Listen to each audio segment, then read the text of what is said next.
Hey, Buckaroo. Welcome. So, hello, internet in the world. This is Sports Buckaroo live stream, wild card edition. By the way, I just got a warning on my computer that I need a battery service replacement. So this might be a very short podcast.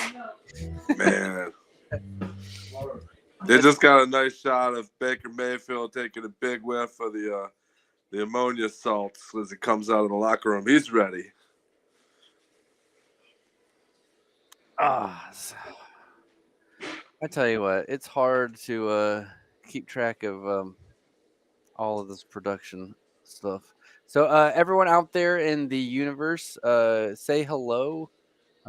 Please tell me where you're watching from. If you're watching, give us an opinion on Mike McCarthy. All that fun stuff. If you have one. Oh my gosh, I was on Twitter today, and the people have lost their absolute minds about this Dallas Cowboys situation. So, You still have guys on the fan radio station who still want McCarthy. They don't object to keeping McCarthy. right, and you have to understand, those people are so basically the radio station. Uh, what they do is they have a contract with the football team, and Uh, so what happens is, uh, they basically are paid shills because those people have mortgages and they want their job, and being like the radio people for the local the Cowboys is like that's like a that's a high profile radio gig, right? So yeah, they big time. and so they don't want to lose that gig.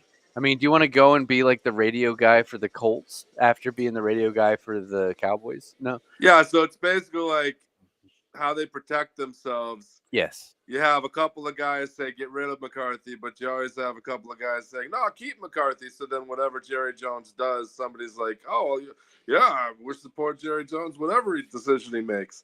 It's Yeah. like ridiculous.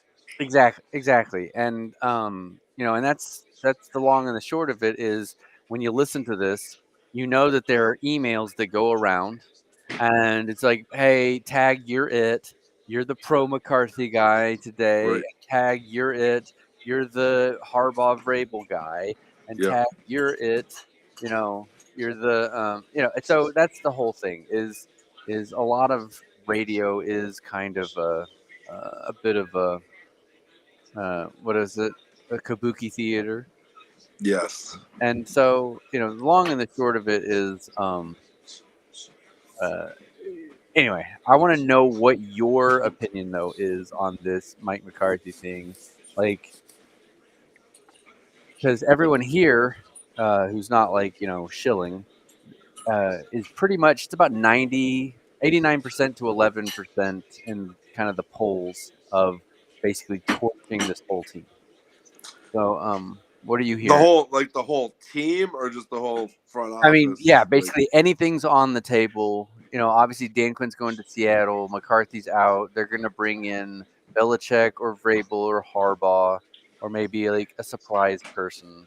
So, did you have any um sense of anything? well, so you're in a similar situation to the New England Patriots who are Yeah, not in the playoffs, and I'm sure America loves that, yeah, which is fine because the Patriots have been bad for 5 years already. So it is what it is. But you're in a similar situation to the Patriots because both guys have 1 year left on their deal. right.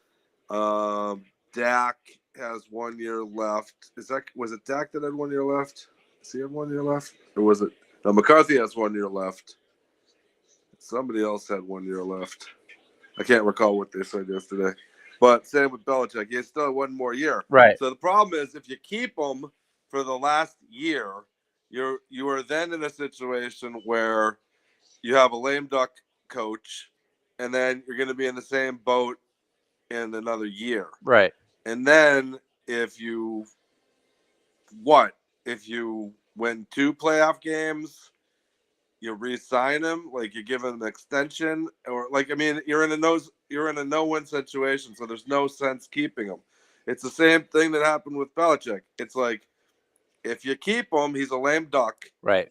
And if it gets marginally better, then you're gonna fire him anyways. So you just cut your losses right now, and you just because the team is still pretty good. I don't know what all the contract situations are, but no, you have to get rid of him now and make a change now. Right. But I don't know about like necessarily having to torch it, but because the team is actually pretty good on paper, like they have good players, so it's not like they have a lack of talent across the. You might need to get rid of Gilmore or replace Gilmore or get somebody better. But generally speaking, they're not like a they have talent, so it's not like you have to blow it up per se. Well, exactly. And so a lot of people are down on Dak because, he just basically crapped the bed in the first half after like a remarkable sub 10 interception season. Literally, he was basically in the MVP conversation all year. He has one bad half, and everyone wants to like get rid of him or say he's like horrible. And I'm like, no one was bringing this energy at Romo, the dude who went to Cabo and was like a complete douche canoe. Why is everyone down on Dak? It's like it doesn't make any sense to me because they're literally you know equivalent other than Dak actually wants to win and doesn't like leave the team stranded to go chase tail. You know, uh, you know this idea, the performance on paper, Dak is actually his trajectory is to surpass Romo, and all these Romo-sexuals just can't give it up. It doesn't make any sense to me. So, and I was just on Twitter with some person who can't even follow like basic logic because we're talking about what are the options. So I was like, hey, one of the options would be Dax in his last year of his contract, right? So you would renegotiate with him as a sign and trade, right? So he gives up his no trade clause and he basically gets to approve of his trade, right? And Yep. then you sign the deal that goes to the next team, right?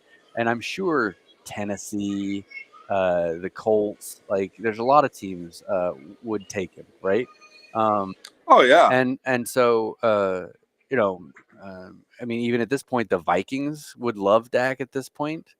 I could see the Commanders wanting Dak. I could see a lot of teams uh, going after him, right? And so I'm like, it's not that difficult to say, hey, he's literally in this perfect like trade window. You renegotiate with him, and you end up getting like a draft pick out of the deal, right? Well, plus I will say that it's not. It's easy to blame the quarterback for Right, everything, but like the Eagles were good enough with Hurts to get to the Super Bowl like last year, right, and so like Hurts is not like he's like a probably like a top 10 quarterback, right, but he's not like an elite number one. But there really aren't a lot of those guys. So it's like one of these stupid arguments. Like you're never gonna get a perfect situation. Like even Josh Allen has, he has faults. He can tend to throw the ball. He can tend to throw the ball away. Today he played exceptionally well, but it's not always like that. right, So you're not, you have to be able to win in spite of your quarterback. right, And I think the Detroit Lions are like, it's like Jared Goff has flaws, right? So you have to find ways to win in spite of Jared Goff. right. But to argue that, like, oh my God, if we just had somebody other than Jared Goff, well, everybody can't have Mahomes. And I'm not even a big Mahomes fan, but like, there's only a couple of guys that are like at that level where you can't, you can't just keep improving. At some point you have to find other ways to win. That's what I'm saying. What I don't like, the whole golf thing is a complete mystery to me because, you know, the Rams didn't need to get rid of Goff. They could have gone on to win the Super Bowl with him, right? Right. So they traded him for some reason for Stafford, who's actually, at the end of his life cycle. Goff, And they gave up a lot to get right? Stafford. And so that Yep. actually, it turns out to be kind of like a Herschel Walker deal, that nobody wants to talk about because it just doesn't sound as sexy the Jared Goff deal. But basically, what it is Jared Goff literally is sitting there and uh, now poised to take Detroit to where Stafford could never get them, right?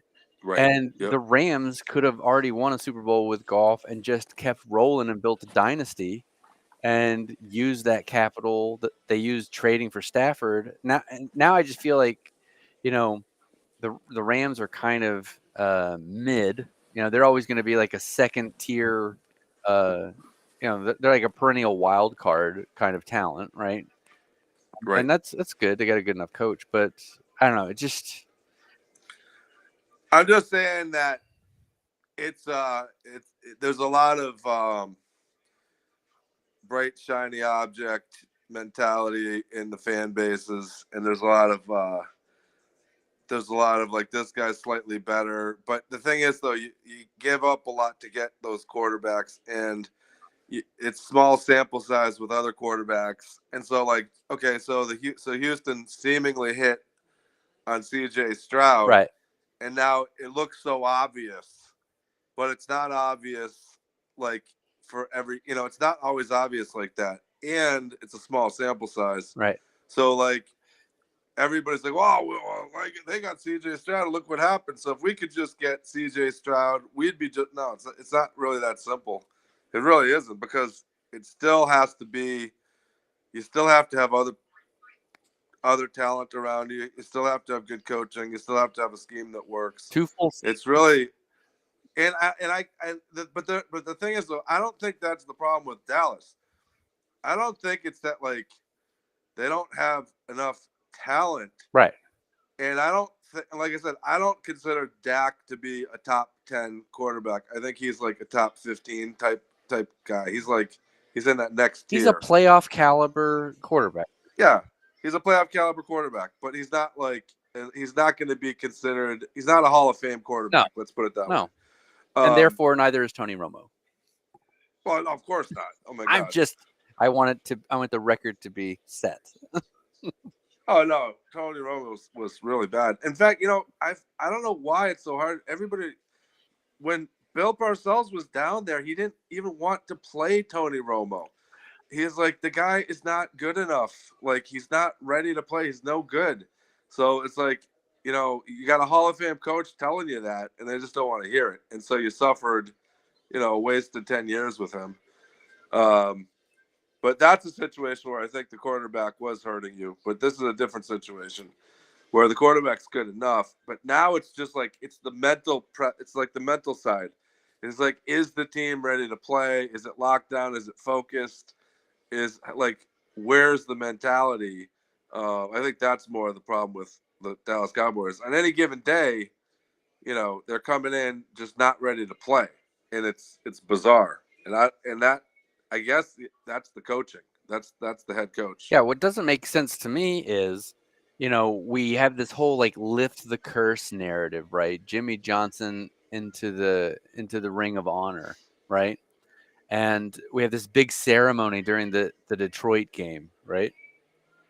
And so then all of a sudden, right, you know, 2 weeks later, they can't even like pop a Viagra to like get it up to go and like win a playoff game against a basically a first time rookie quarterback, and then like the youngest team in the league. They basically backdoored their way into the seventh seed. Like this team was like not supposed to be here yet. Well, It's like unbelievable. right, but so all right, so this is a good kind of related thing to talk about. Yeah, There is something to be said about not putting a rookie into the fire pit because Jordan Love had to sit behind Aaron Rodgers for a while. mm-hmm. So he's got a lot of years of learning under his belt, and it's been under the same coach and the same general philosophy and the same general system Right. where he's at a huge advantage now if he's got the talent and he can read the game. It's very consistent.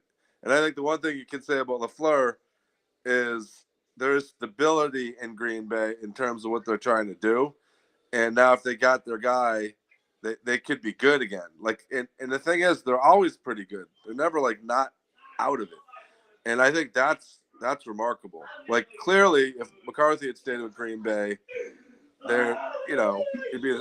I don't think they would ever win again. But I think with LaFleur, that team could potentially be a contender in the coming years as they build it. Yeah, I mean, I think LaFleur is a better coach than McCarthy. Is what I'm saying.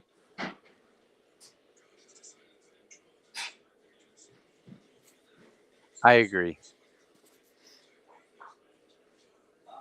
But to my point, like the situation the Patriots are in, oh, we need to get one of the top 2 quarterbacks, and then what? You still don't have any weapons.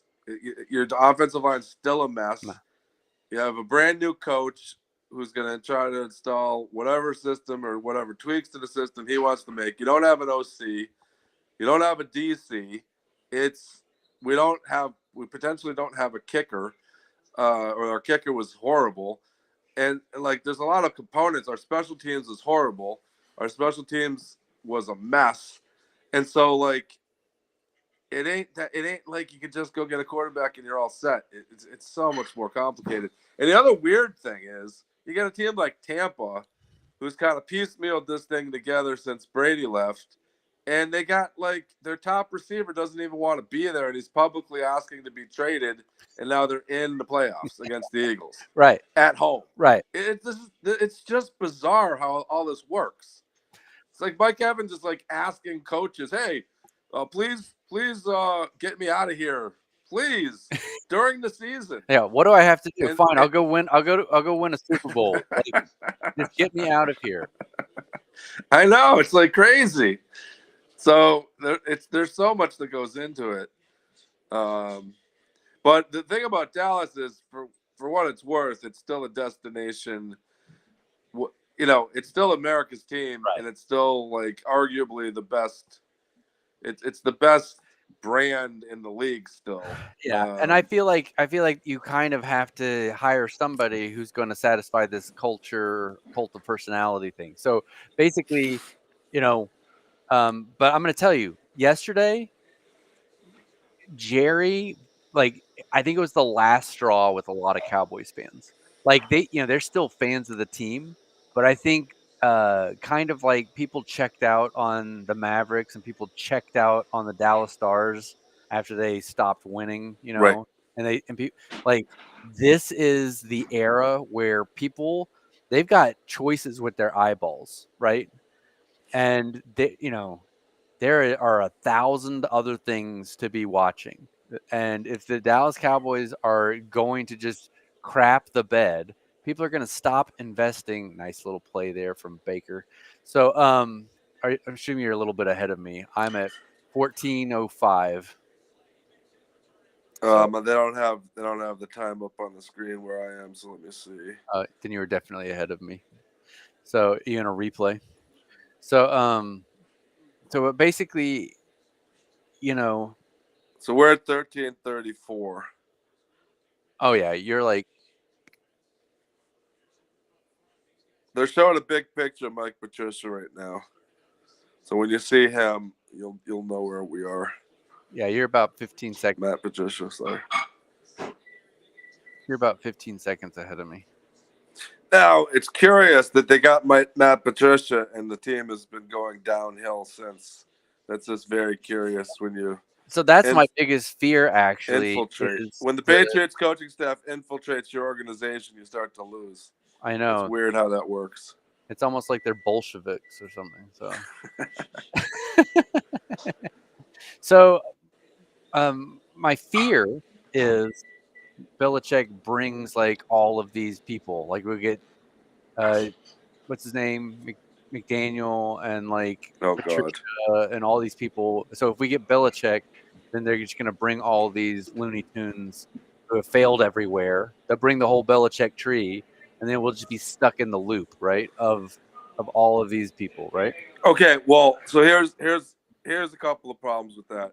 Okay. everywhere that now, and Vrabel doesn't apply here because Vrabel didn't come up through the Patriots coaching staff. He was separate. He went his own way. But from what I've heard, in every one of these Patriots guys, and Matt Patricia, Joe Judge, uh, Josh McDaniel, to Brian Flores. I don't know. I don't know specifically Brian Flores, but like they all go to these teams and they're like, it's the Patriots way.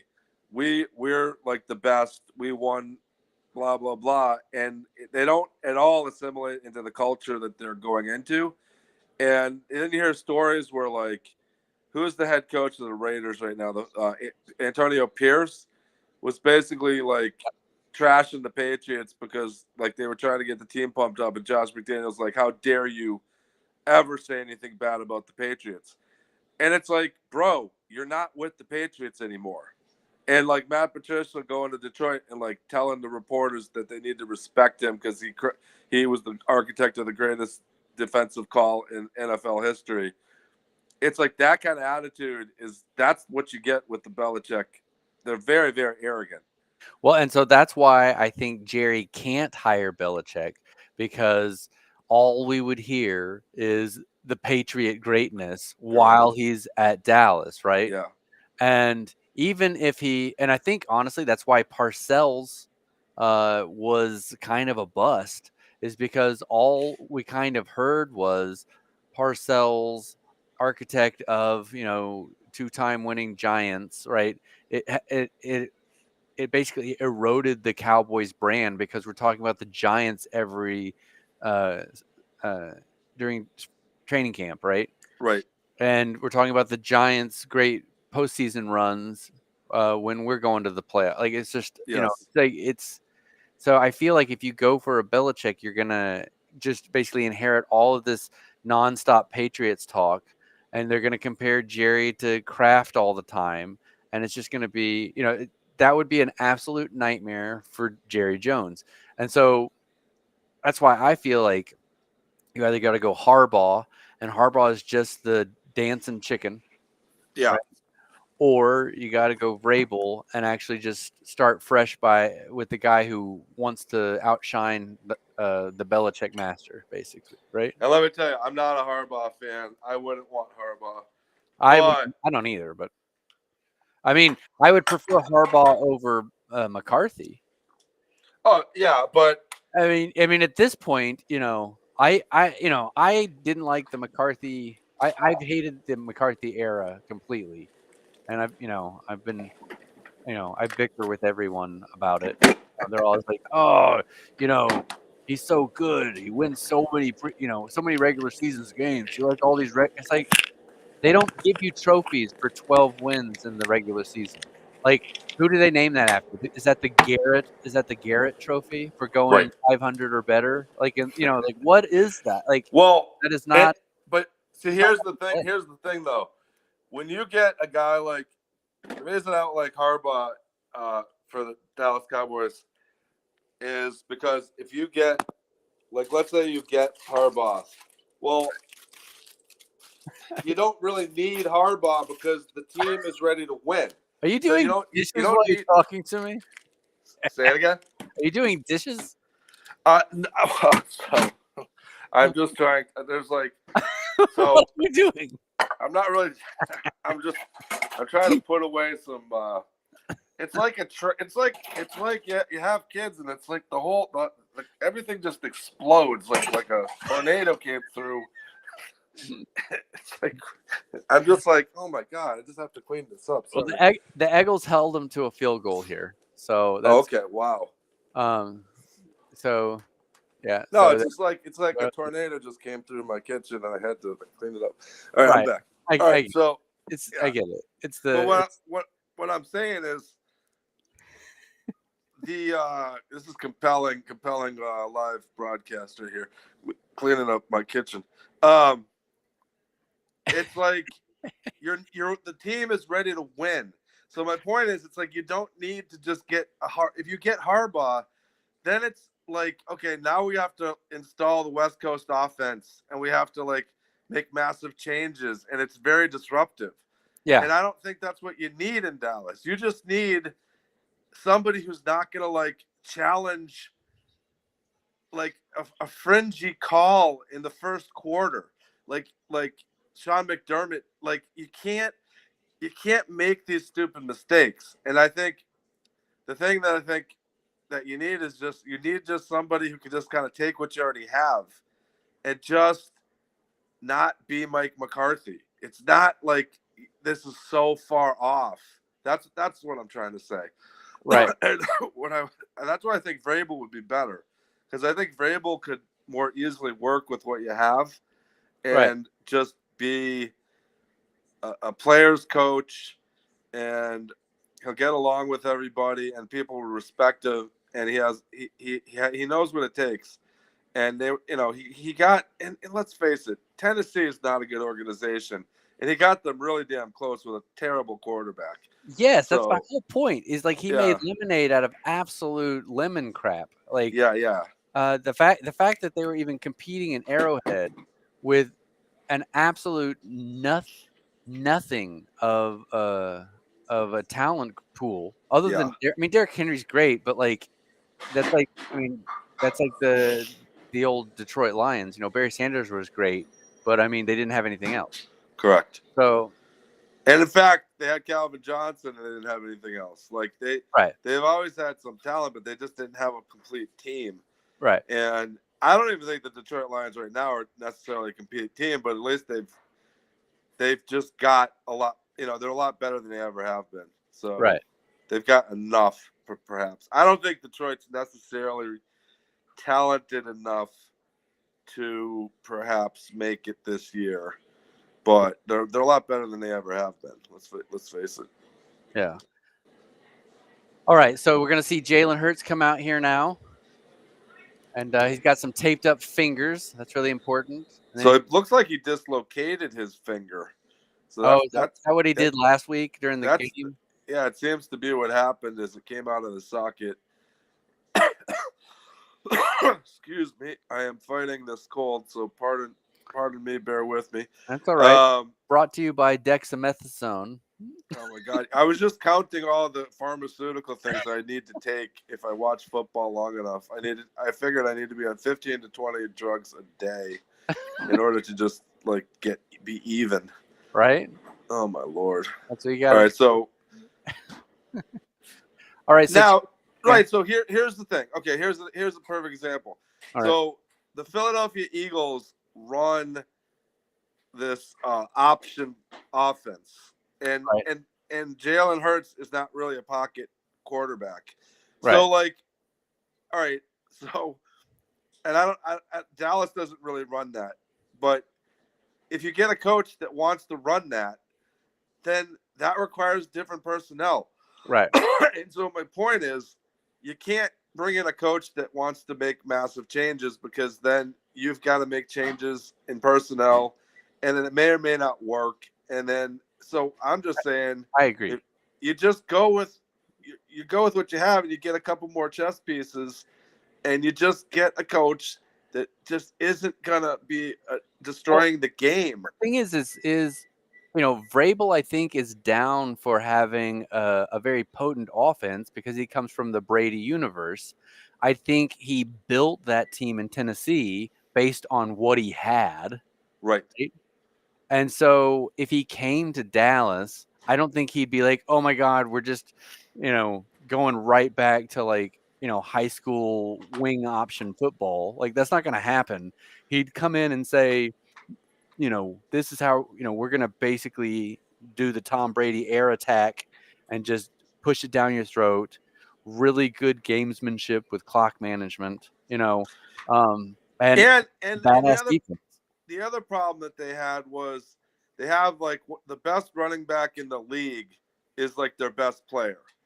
And I'm sorry, but you can't, that is a short window that you're going to have the best running back that can boss. That's a 5-year window, basically. And Right. let's say he plays 7 years or 8 years at a high level, but eventually you can't rely on that guy. You have to have an offense that can do more than just run the ball. And so And don't get me wrong, when their running back runs, he's great, but you can't. That's not a sustainable. That's not sustainable as like how you're gonna build your team. Is we're Right. just gonna always have the greatest running back. Yeah. Um, I mean, you could do that in the '90s, right, right. uh, and you kind of start there. Oh, we Yeah, gotta like I mean, Denver gotta did get it Eric when Dickerson. they had Terrell Davis. I mean, Yeah. he was the greatest for like a short window, and Right. it'll work. But I don't think that's the problem with Dallas. I think the problem with Dallas is just they're not a mentally tough. Um, they're not Well, mentally tough and focused when it matters. Like they're Tony. not all eyes on the same prize type. I think that's the problem. Well, so Tony Casillas was on Twitter today, I guess, and Jalen Hurts got his arm hit. What a beautiful defensive play there. That was amazing, fourth down. So, but Tony Casillas was on the Twitter twits today, and what he said was, you have Jerry Jones has built a culture of players who get all of the perks of a championship caliber team, right? They get all of the velvet ropes, they get all of the fancy meals, they get all of the publicity, right? And then they don't actually earn it, right? So essentially it's a team of trust fund babies, essentially is what it is.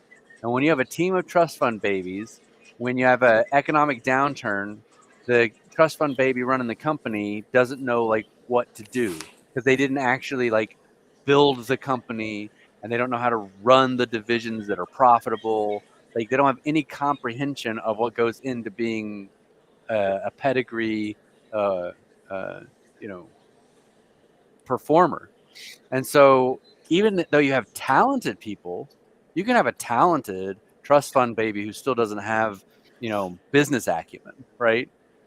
And so that's really what it all boils down to, is these kids get all of the accoutrements of being Dallas Cowboys, because everyone's like, oh, Dallas Cowboys, I worship you, you're so amazing, because they're thinking of Roger Staubach and Troy Aikman and Michael Irvin. And so and I really blame Tony Romo, and I'll let it go, I promise, sometime.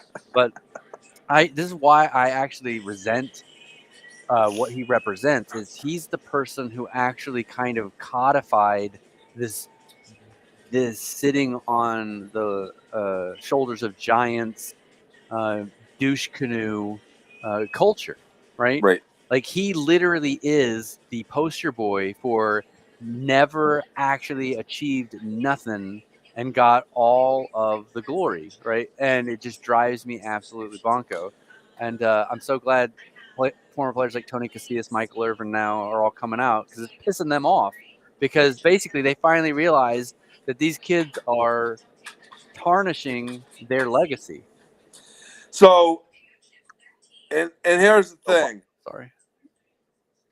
when you construct when you construct so there's been a lot of teams over the years that have had a world class player, but the team was an incomplete team.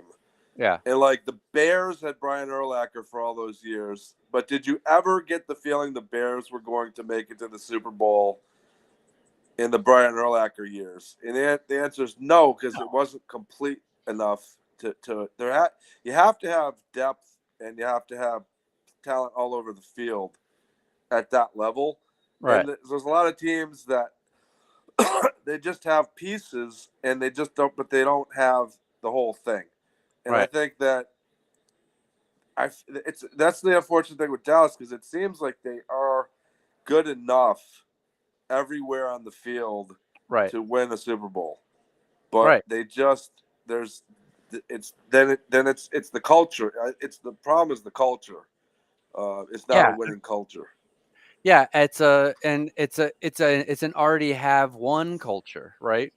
Like, they're walking around a beautiful city, and none of them understand architecture, right? Yeah, you know, uh, it really is almost like a poetic representation of, the collapse of Western civilization. You know, these people who just have have never read a history book, thinking they, basically invented, flushing toilets because they use them every day.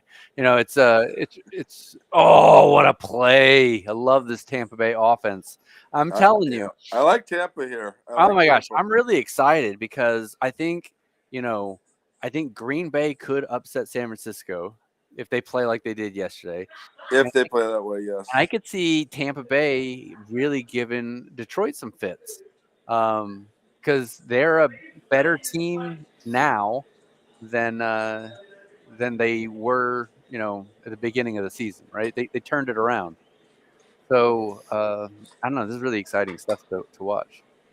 Yeah, it really is. And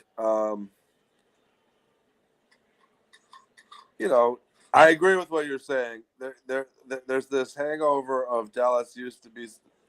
Whoa! Oh, Ouch. so close.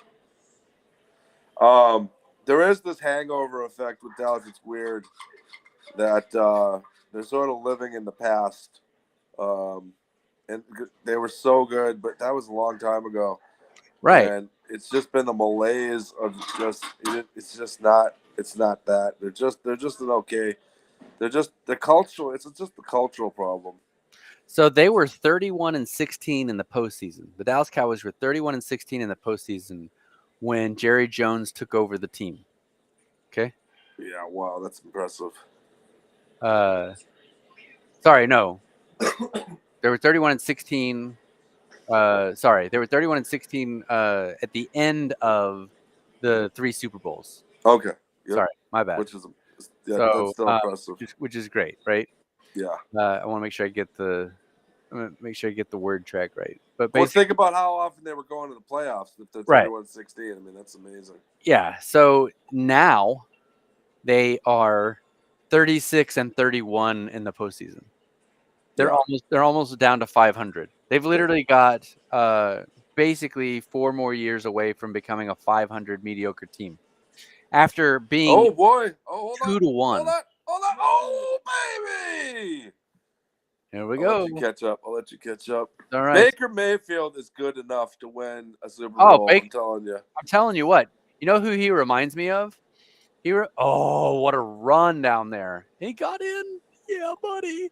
Okay, so what's amazing is he reminds me of that kind of Trent Dilfer, Brad Johnson era, like Phil Simms, Hostetler. Like he is your ideal bus driver, and because I feel like I feel like Cleveland tried to turn him into kind of like a Tony Romo celebrity, right? And then he's just not that dude.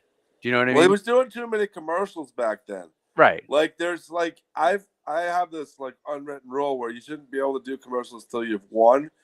And they made him like into like a superstar, but they hadn't actually done anything. And that's And I exactly why I called him Tony Romo, right? They yeah tried to turn him into Tony Romo, which is that to me is the seminal person, right? yeah Which is you get all of the accolades and you haven't done a damn thing, yep right? And yep yeah, you're talented, you're good looking, but like you didn't win crap. Like, you know, correct anyway, so it's like who was like that? Rodney Pete, right? Similar kind of vibe. yep. Um, Russell Wilson was almost that vibe, and then kind of has uh, regressed into it. You know what I Well, mean? and the funny thing, we'll talk about Russell Wilson for a second. People forget they weren't Seattle was not sold on Russell Wilson. It took them a while to decide that they were going to go with him because even he'd been there for a couple 2-3 years and they weren't sure that he was the guy, and Right. then he kind of got good enough. So like it's hard to just people forget like history changes like the reality of what it was. Like they weren't going to sign him, they were going to possibly get rid of him, Right. and then they hit they hit with him, but now now he's clearly like done. But like yeah, I totally hear what you're saying. All right. So we've got we've got a 10-point lead now for our amazing Tampa Bay Buccaneers over the Eagles. So do you think the Eagles just fall apart? Um, I I mean, mean, do you given think that there's any I, fight in them? Do you think they're going to quit on Sirianni here? I saw that. I was taking a look at the Higby injury. Oh yeah, That's unfortunate. ACL. Yeah, we saw that last night. I think that the Eagles. This is a mystery that this team would fall apart. It really calls into question how could this team have fallen apart in the course of a year. They should theoretically be better, Right. What's and they going seem on? to be going in the exact opposite direction of what you want as you go towards the playoffs, which is very bizarre. Yeah, I feel like you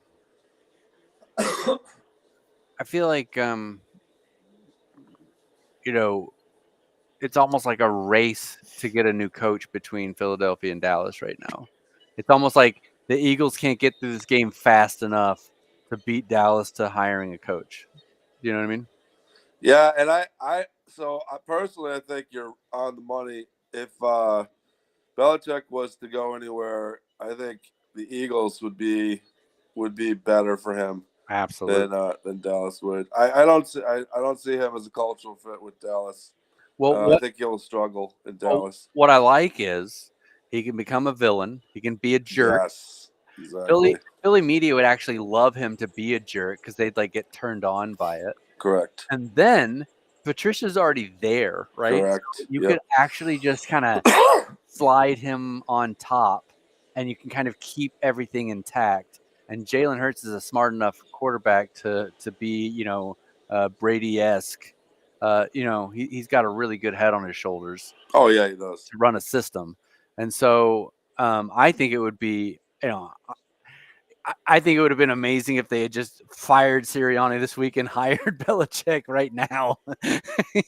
you know, like, by the way, Belichick will be meeting us on Monday at Raymond James.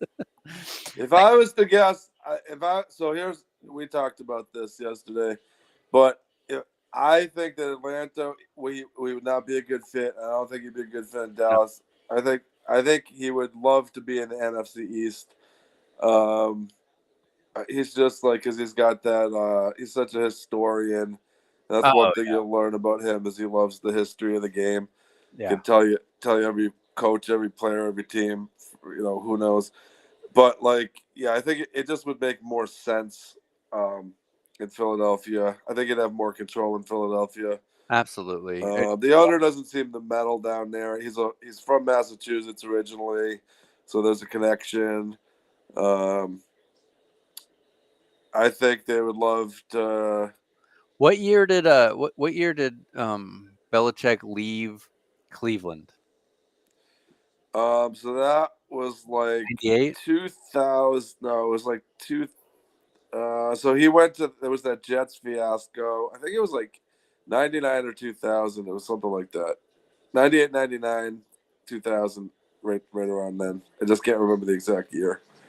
Okay, because apparently there's a rumor that Belichick uh, um, bumped into Jerry skiing after the Cleveland thing and said, "Hey, if you ever are in a situation to hire a coach, I'm looking, right?"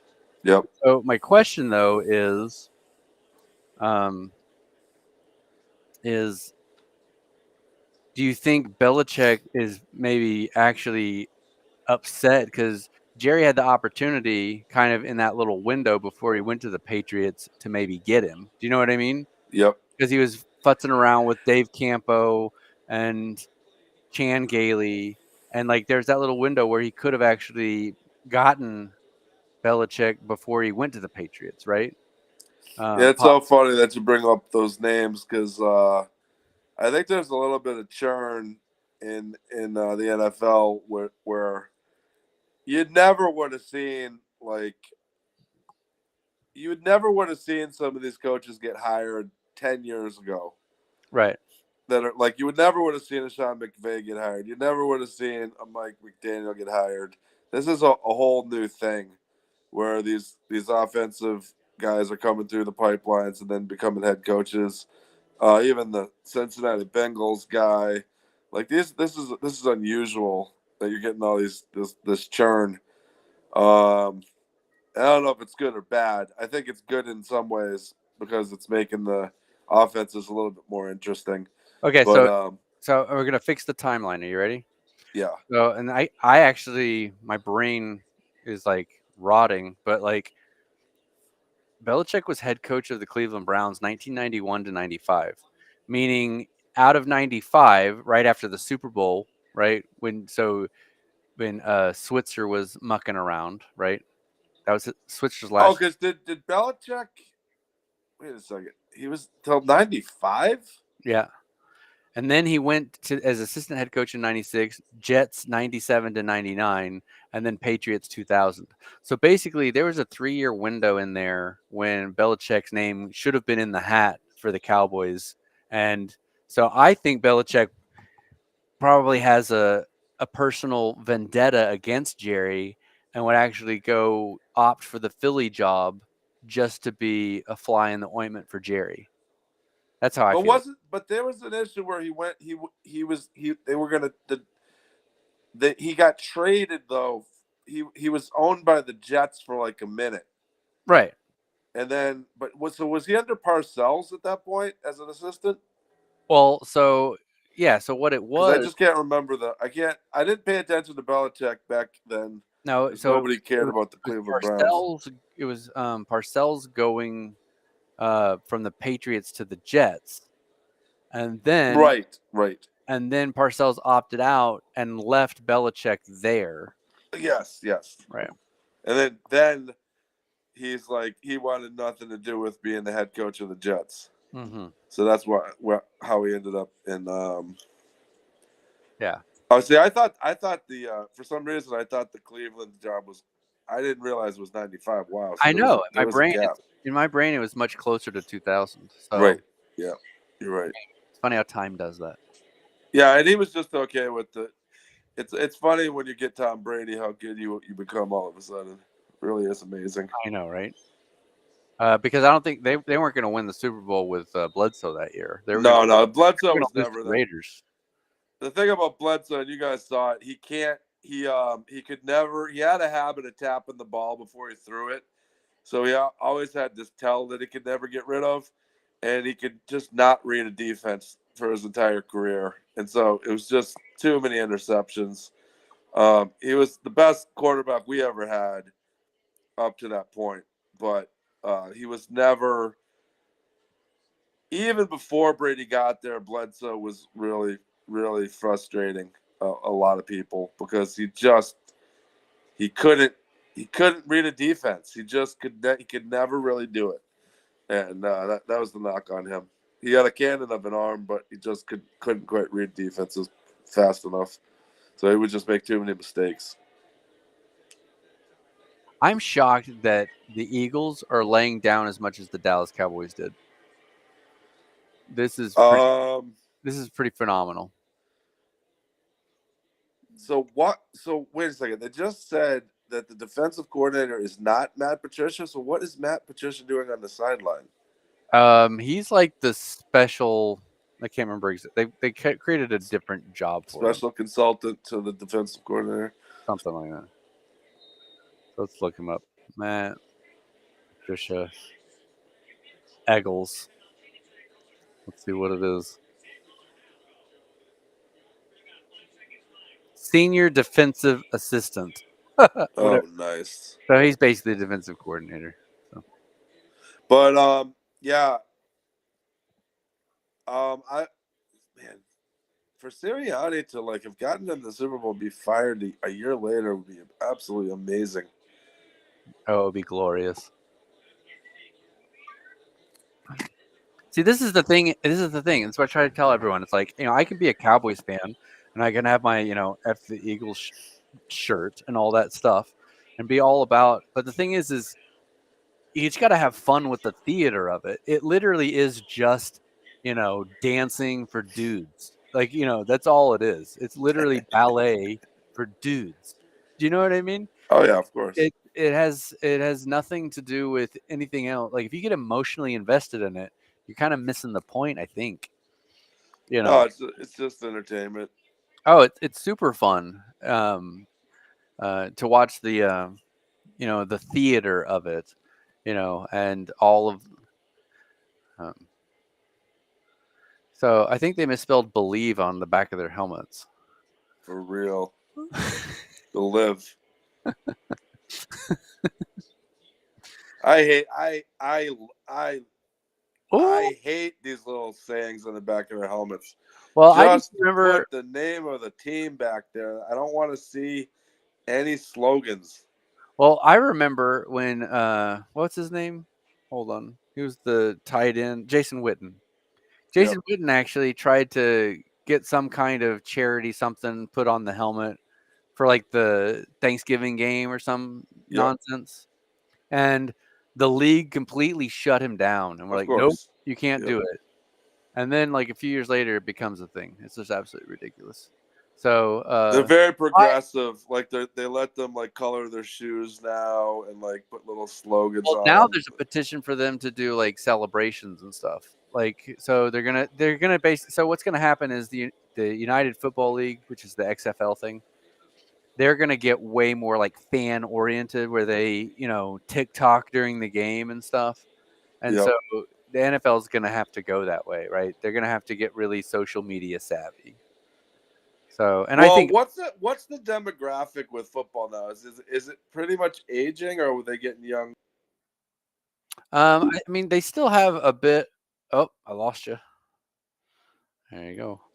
Huh. I'm Sorry. back. I'm back. So they still have a little bit of a what do you call it? They still have a little bit of like a Madden gamer demographic, but uh, there's a reason why they're going to Europe, and it's because they're losing American eyeballs. You don't go and try and get eyeballs like that unless you're losing eyeballs, in my opinion. Right, right. Um, let's just see what demographics for NFL is. Because Right. baseball's really old, but like in basketball, it's kind of younger. But the NFL's got to be aging. Let's see.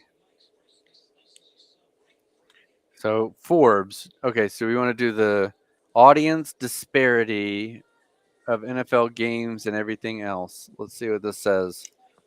Ba-da-ba-ba. The NFL alone accounted for 82 of 100 telecasts for whatever this blah blah blah. How does this mean? Hold on.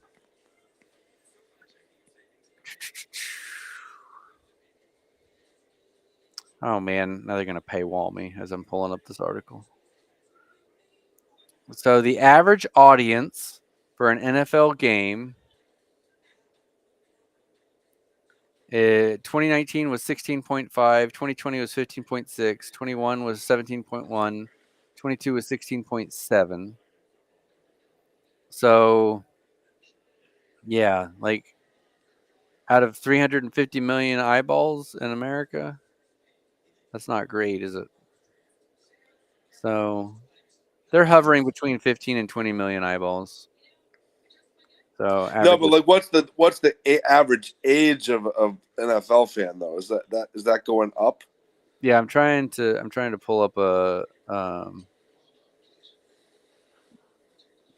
see. Um, hold on, I'm trying to pull it up.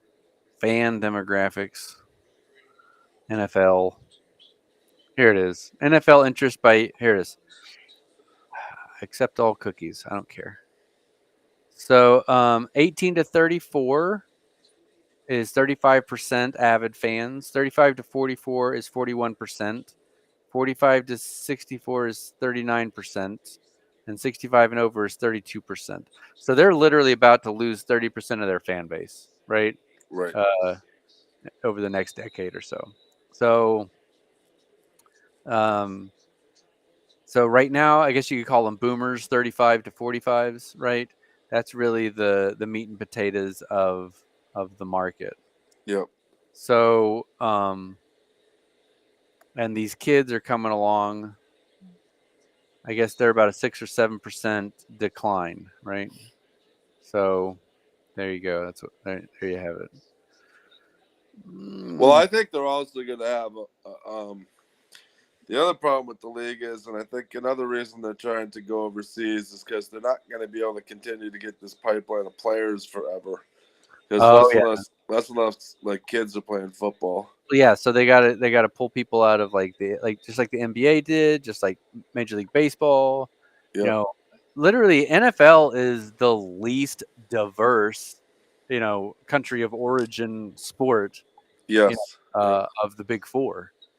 Correct. I mean, it's pretty remarkable, actually. You would think that with all this hootenanny stuff that they're doing, that they would try to actually expand. Again, maybe like you said, maybe that's what the NFL Europe stuff is supposed to do. Is they're trying to oh, oh. Thanks for not spoiling that for me. That No, was I'm trying to. I awesome. know I'm ahead. That was awesome.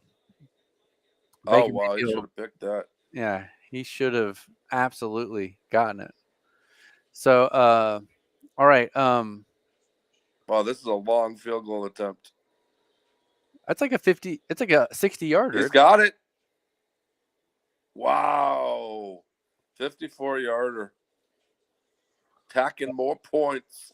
That mustache is money. Absolutely love See, it. I think I see the thing I like.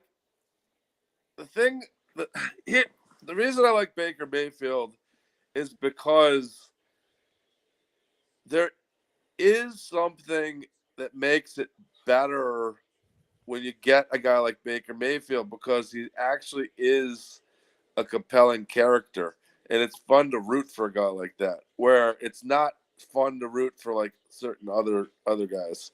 So I Right. think like these Gardner Minshew, Baker Mayfield kind of Why Nick Foles was stories. like an instant Yeah, Nick instant Foles, I love that stuff. it's why Zappy took fire, even though he wasn't super talented.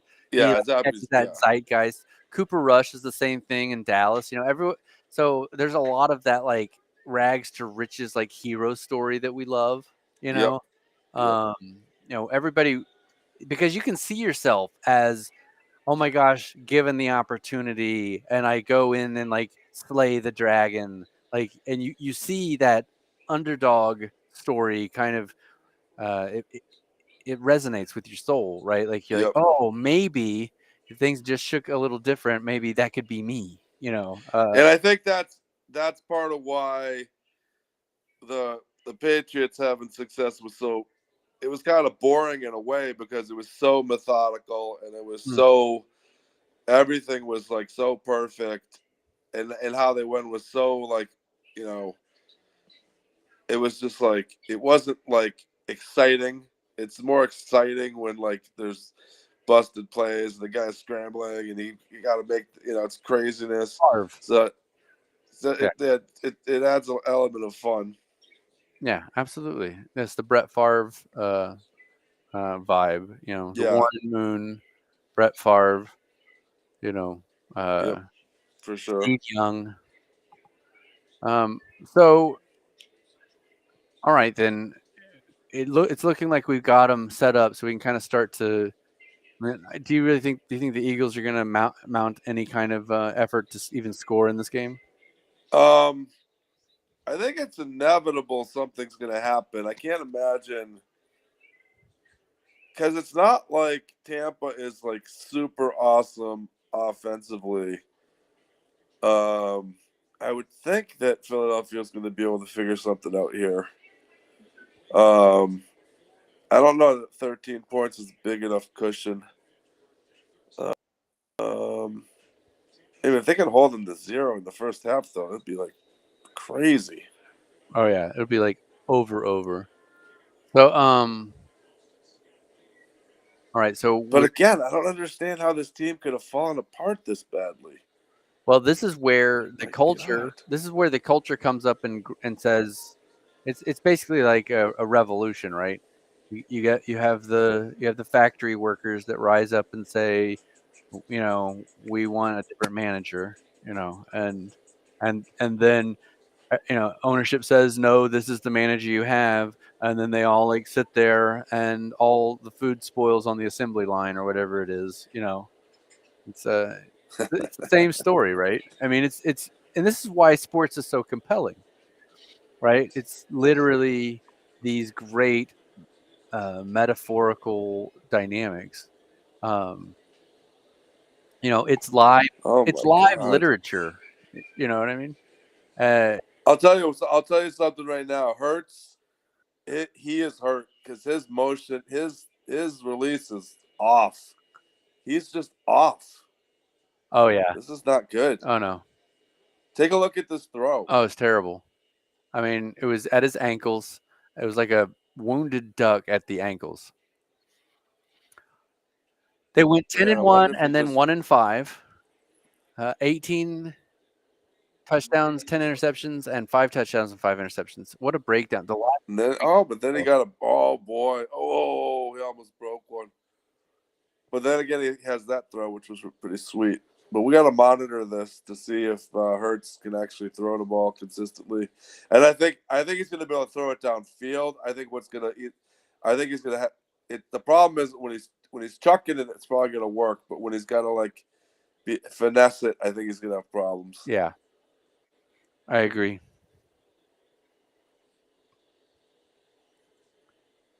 Let's see. Yeah, he just tucked another one in there to Smith. Yeah, he's like amazing. All right, let's see what my um, lounge music sounds like. Oh yeah, we could use some of that.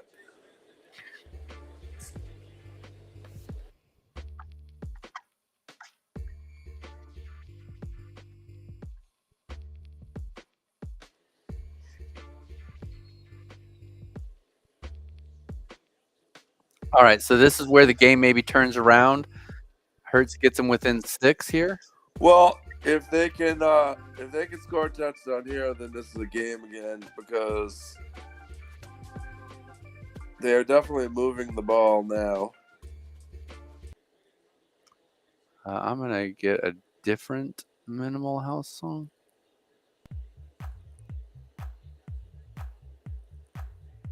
I don't like any of that. So let's see.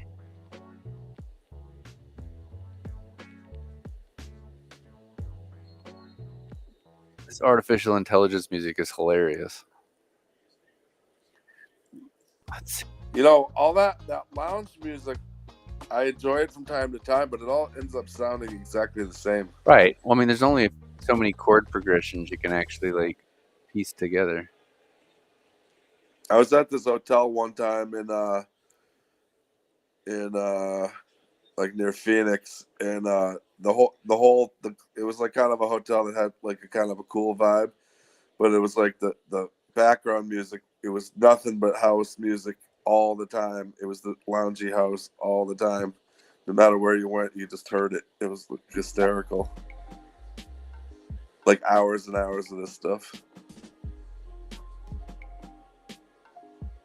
Oh, it's like kind of like, you know what it sounds like? It's like when you know those cable channels where it's like they just show the weather and this is the music that plays in the background. Yeah. And it just flips from map to map. Yeah. And shows Charlotte, North Carolina. Raleigh, Durham. Yep.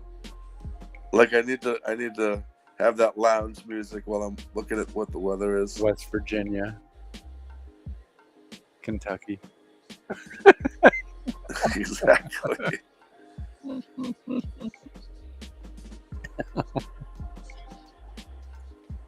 So they just got 3. Here we go. So they will. Now we got a game. By the way, Yeah.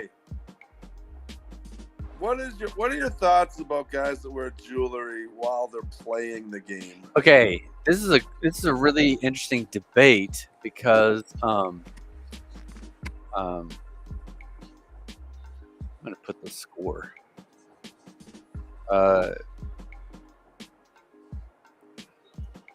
Because in the actual football, you're not allowed to wear anything. You can't have any jewelry. It's against the rules. Right. But in American football, you can wear jewelry, which would seem to be something that I'm surprised they allow it. Like, I'm surprised they allow guys to wear chains and earrings and nose rings or anything. I think when I was younger, I used to like, I guess, hate it. You know, 'cause I had like an opinion, you know, and now I kind of don't.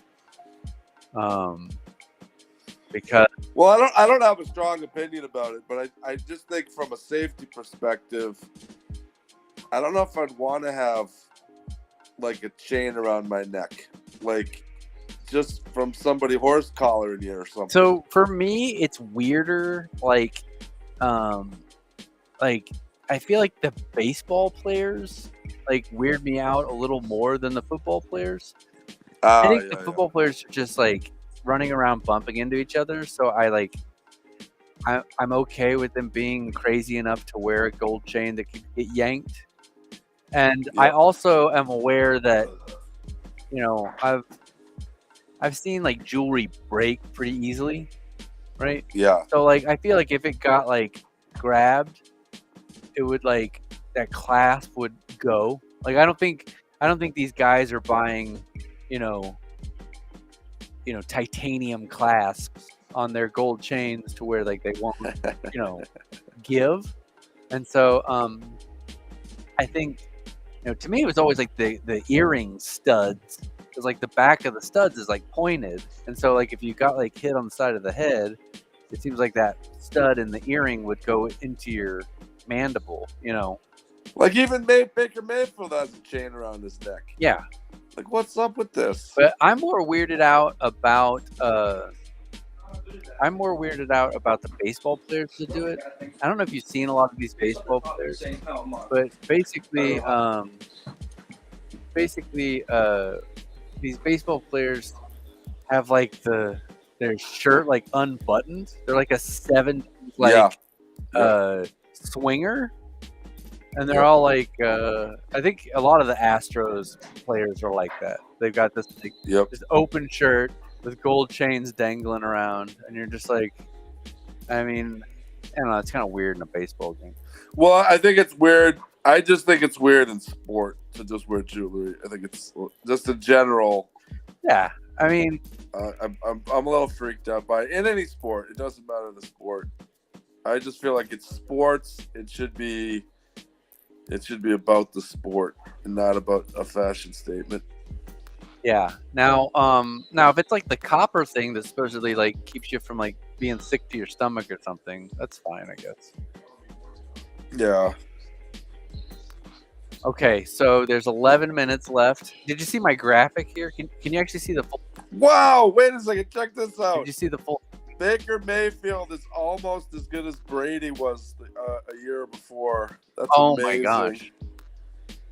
Brady's a little bit better, but Baker Mayfield has one more win. Let me tell you the difference.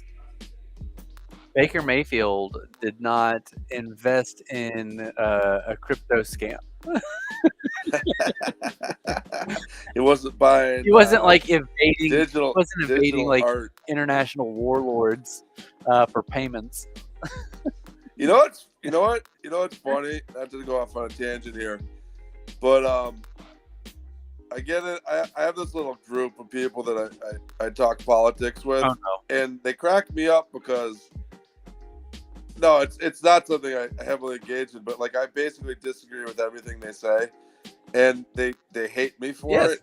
But I'm always like, you do realize that when I tried to tell you this like 6 months ago, you were saying that I was a crazy lunatic conspiracy theorist, and now like that's exactly what happened, and nobody ever comes back and says, "Oh yeah, you were right. We were just like crazy emotional, crazy people." Let me tell you why. When you were in high school, though, did you have a female friend in high school or college who dated like maybe someone who's borderline abusive, toxic, Oh, there's always those. There's always And that. so, your instinct is like, hey, I'm looking out for you. I don't think Timmy Tim is like the dude for you.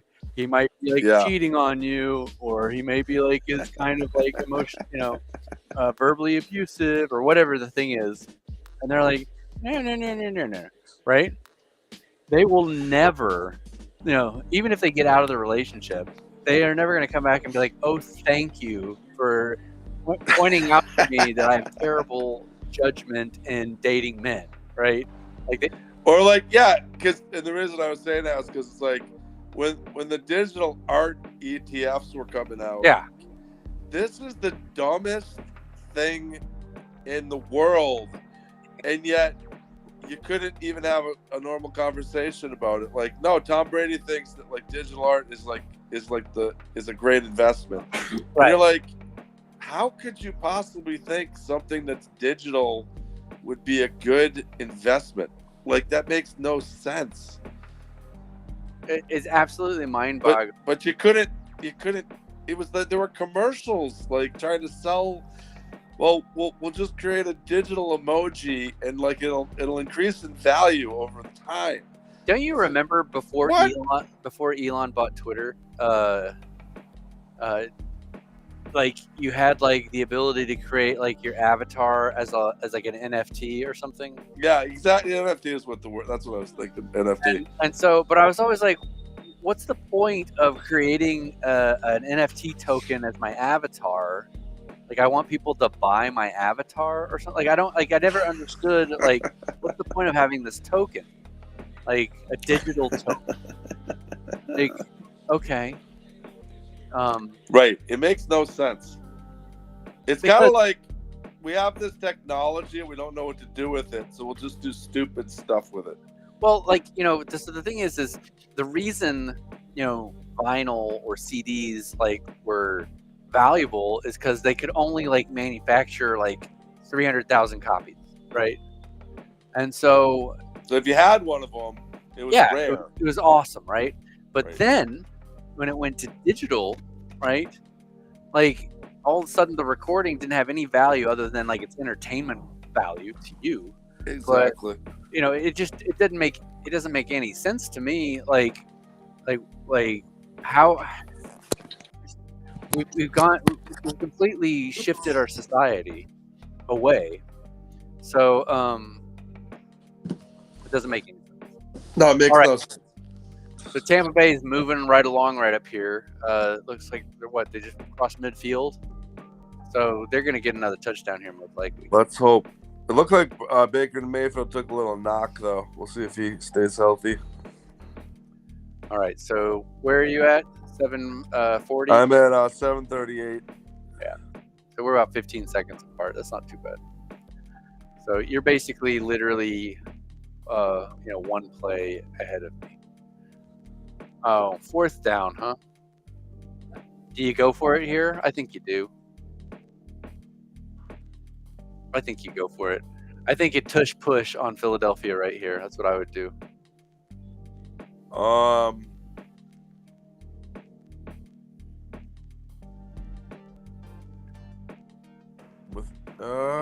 No, they're gonna run an actual running play. Oh, really? Oh, that worked well. Yay! Wow. ESPN. Now, all right. So here's another coach. Oh, wow. Love the misdirection there. That's that's the kind of crap that the Cowboys would never do, right? And, like pulling that rabbit out of a hat, that's perfect play in that moment, right? Yep. And he got extra yards. They didn't even just barely get it. They got it by several yards. Oh, I have a question for you, though. I wonder if you can answer this. Here we go. Can I ask you a question? Go for it. In football, let's say you get let's say it's first down. Yeah. And you go half a yard. They basically just give you the whole yard, correct? Oh, you mean like in your Barry Sanders stats? Well, like I was watching the earlier game, and they basically went less than a yard. They went like just like a foot. but then it doesn't go to like first and 9.5, yards. Right. It's Like first and 9. in your fantasy, yeah, they'll like log it as a yard in your fantasy, basically. No, in real football. Well, yeah, but that's what I mean. Is like everything gets done in yard increments when it's like scored, right? Yeah, so because like, even if you didn't go a yard, they give you the yard. Well, because like if it was 91 and a half yards, and it was like, and it was like a punt return or whatever, kick return, it'd be a 91-yard kick return. It would be they like average it down or up. Yeah. So. Because you can, it's funny because you can be like a half yard short, but if you only gain a half a yard, they give you the whole yard. That's what I'm saying. Right, exactly. Because it's never like broken down into like less than a yard. Right. And what would be interesting is actually if they broke it down into like 0.6, like they do time, like they do hours, because a yard can be broken into 6-inch increments. Yeah, and it's different because if it's less than 5 yards, if it's less than 5 yards, they round. Well, I mean, if it's less than 9 yards, they round it up until you get to the 9th yard. Then you can be short, so it's not rounded up. So it's kind of weird. It's like a weird nuance. Yeah, so what weirds me out about it is like what I mean is if you go 9.5 yards, they don't give you the 10 yards. But if you go 8.5 yards, they give you the half yard. It makes it 9. Yeah, so this is the weirdest thing for it to me though, is right. The stripes are like 2 or 3 inches wide, right? Right. And so is it through the middle of the stripe, right? Or is it the edge, right? So like midfield, because you have to break the plane, right? Well, so that's my point though. You break the plane on the end zone, right? But like at midfield, like there would be 2 sides of the 50, which would be like 3 inches apart. So is it dead center in the white stripe for the 50-yard line? You know what I mean? Like, so if it's 100 yards, it's not really from end zone to end zone. Then it has to be everywhere else. Well, that's my point, though. Right. Yep. So basically, the way a football field would work then is all of the stripes are centered. Yep. But then the edge. So if you were to get the chain, right? Yep. And you put it on the end zone. Yep. It should extend to the center of the 10-yard line. Right. Not to the line, not to the painted edge of the 10-yard line. Right. I've always wanted to like get on an NFL field and find that out. No, that's I'm just trying to do the math in my head. If you're at 50 yards, it has to be to the middle, because the 50-yard line, it would have to be to the middle, because you'd never be able to break it in. It would never be 100 yards. That's my point. I don't know if the fields are actually 100 yards is my point. Yeah, that's a great point. They could be 100 yards and 3 inches, and they just, it floats. Like, is it, Yeah, it's almost like the field is actually shorter than 100 yards. Well, so now if the paint stripe, if it's the front edge of the goal line, right? If it's painted through the middle, then you're actually that inside the 10-yard line is like really less than 10 yards to get a touchdown, right? It's like just correct. It's just 2 inches it's short. It's like an inch and a half short, on each end. So which is it? So I bet you a football field is actually 99 yards and like it's short of 100 by like 2 to 4 inches, or like 2 to 3 inches. Yeah, has to be, right? Yeah, it must be. Anyway, so that to me is like, that's a compelling conversation. I should break it off and put it on TikTok. But actually, the goal line looks like it's wider than the lines on the field. That's also, when you take a look, Tell me Yep. if you think. Yeah, it's deeper, right? Yeah, exactly. These are the things that I think about when I'm watching football. Well, and so then the question is the painted part, like the red part of the end zone, right? That's like what, 9 and 3/4 yards, basically. You know what I mean? So, And I also want hey, to know, why are the hash marks not touching the sideline? Why is there a space? Why is there a gap between those hash marks and the sideline? yeah, that's It's weird. easier to see. Yeah, I was told it's easier to see it if it's like that. yeah. Interesting. We learn all kinds of stuff. Yeah, these are things that I want to do is like get down there and figure it out. Illegal touching. Ooh, this is gonna be not good. Illegal downfield. No, illegal downfield. Illegal downfield. There we go, dog. You went too far down the field. That's got to be frustrating as a lineman to not be able to do that, though. And I don't even understand that because you can't throw the ball to the guy. I think part of what is wrong is this offense is terrible. Like the scheme is bad. And they don't have AJ. They don't have AJ Brown either. Oh right, because he got injured because he shouldn't have been playing in a game that was meaningless. Correct. Ugh. And now I'm confused because so Sirianni doesn't call the plays. Okay. I don't even know. Like, okay. Well, did they fire their offensive coordinator? Didn't they? Yeah, something like that. Because I don't recognize this other offensive coordinator. Oh, geez, he took 3 first downs, 7 minutes time of possession, 75 yards. What? Oh my gosh.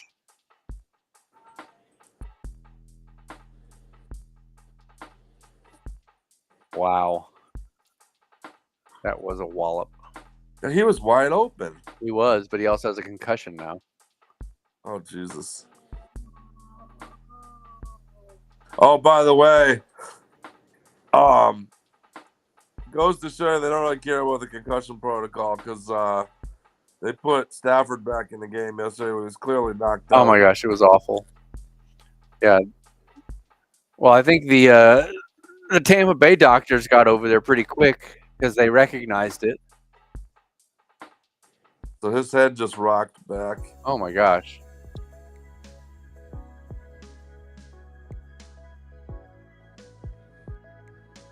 Wow. We're led to believe that there are like people working for the NFL that are neutral observers that are just checking to make sure all the players are safe. Yeah. I'm pretty sure, 200+ pound men hurling their bodies at each other at full speed is not safe.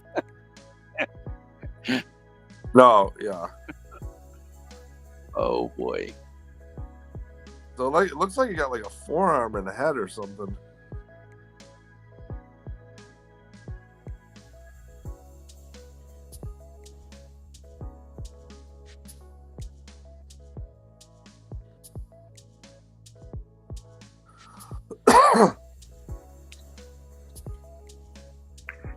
I don't know. It's kind of weird. Let's You see. just never know. Oh, he's chucking it wide open. Oh, my man. Smith is awesome. That was a great pickup. Alabama. Now we got a game. Wow. This is why you need a deep threat guy. This is why you need fast guys. Yeah, and it's one of the reasons why I don't understand why Mike McCarthy didn't utilize the deep threat more for Dak, throwing to Cook or CD. Like they would just never sent deep enough. Because Perfect play. if you extend, like if you were to extend Cooks and CD deep, right? then you're basically going to open up the middle for Ferguson. Right. Yeah, it Oh, just seemed like it was Philly too little, too late towards the end of the game. Philly special. They're back in the game here. They're only down 6. Here we go. It's not over. Okay. Now I'm interested.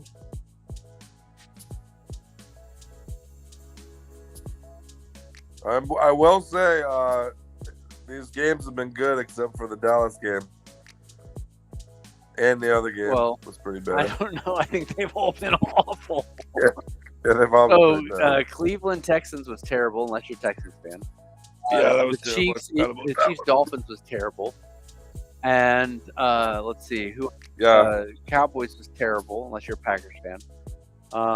So the Rams Lions game was great.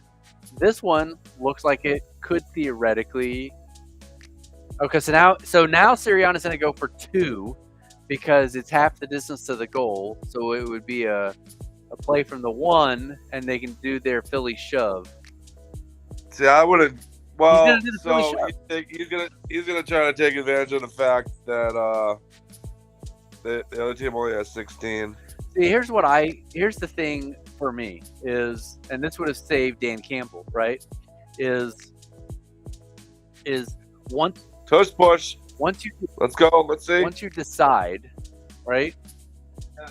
Did he make it? I don't think he made it. But once you decide to go for 2 or 1, you shouldn't be able to then try to so if I'm going for 1 from the 25 or whatever it is, right? Then I can't he didn't make it. Tush push did not work. Wow. Even worse. Just kick the field goal. Now it's still a 7-point game. Well, why would you carry it down to a 5-point game? I think there was some gamesmanship here. I think Tampa Bay figured out how to stop the tush push. You basically get a couple big fat guys to just fall on the ground and trip Jalen Hurts so he can't make it. Yep. It's whoever gets low. Yep. Wow. That's amazing. But anyway, so my point though is I just don't think you should be able to willy-nilly go between. I think once you select you're going for 1 or 2, whatever your penalty cycle is through that, you have to keep going for 2 or keep going for 1. I don't think you should be able to. I don't think you should be able to accept a penalty and move from the 2 to the 1 when you just kicked it from the 15. That doesn't make any sense. No, agreed. Competition committee needs to look at that. All right, so what's your take next week on the Texans and the Ravens? It's either going to be a really good game or the Ravens are going to kill them. Do you have a preference of how you'd like it to go? I definitely want Houston to win. Okay, that's fun. But because I don't like Harbaugh and I don't like the Ravens. And I think that until the Ravens and their quarterback can prove that they can win in the playoffs, it's just all hype. All right, so the schedule's already out. Are you ready for it? Yeah, what is it? Saturday, Texans at Ravens at 4:30 Eastern.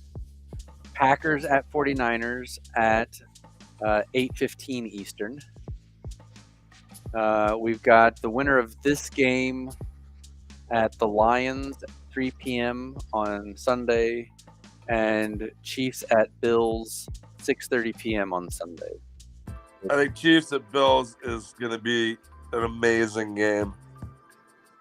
Yeah, buddy.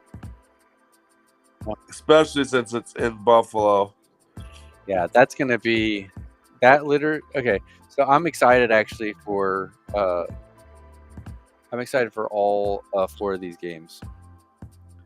That's going to be that's going to be great.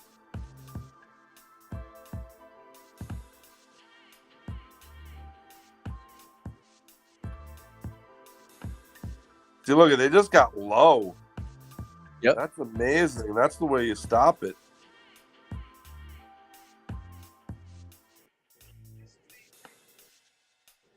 This is pretty chill lounge music, actually, isn't it? I actually like it in the background. It's like it's going in stereo in my ears. Oh, he got a face mask on him.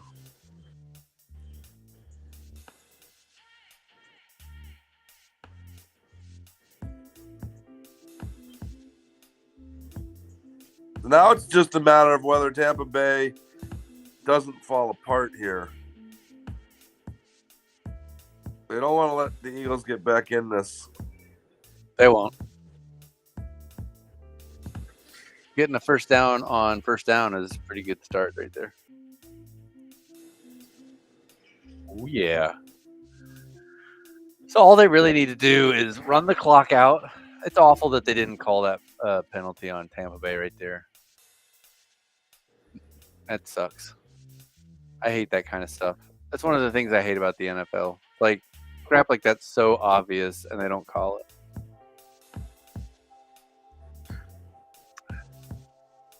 No, yeah, there's so much stuff that doesn't, and the stuff that gets called. Did you see that? Did you see the fumble in the Buffalo game where they called it out of bounds and the ball never went out of bounds? Yeah, so they tried to say that it grazed his helmet or something because he was out of bounds and it supposedly grazed his hit his helmet. And then they couldn't find a replay angle that proved it. Also couldn't find an angle that disproved it. So they had to stick with a call on the field or some nonsense. But it's like they should just change that to get the call right and not what it was called on the field. That would make sense. What are you talking about? This league? Oh no, I forgot. I know it's the NFL. Sorry, my bad. This league? Oh, what a play! That was fire. Little Gronkowski Jr. there. Gronk Jr. Oh, that was phenomenal.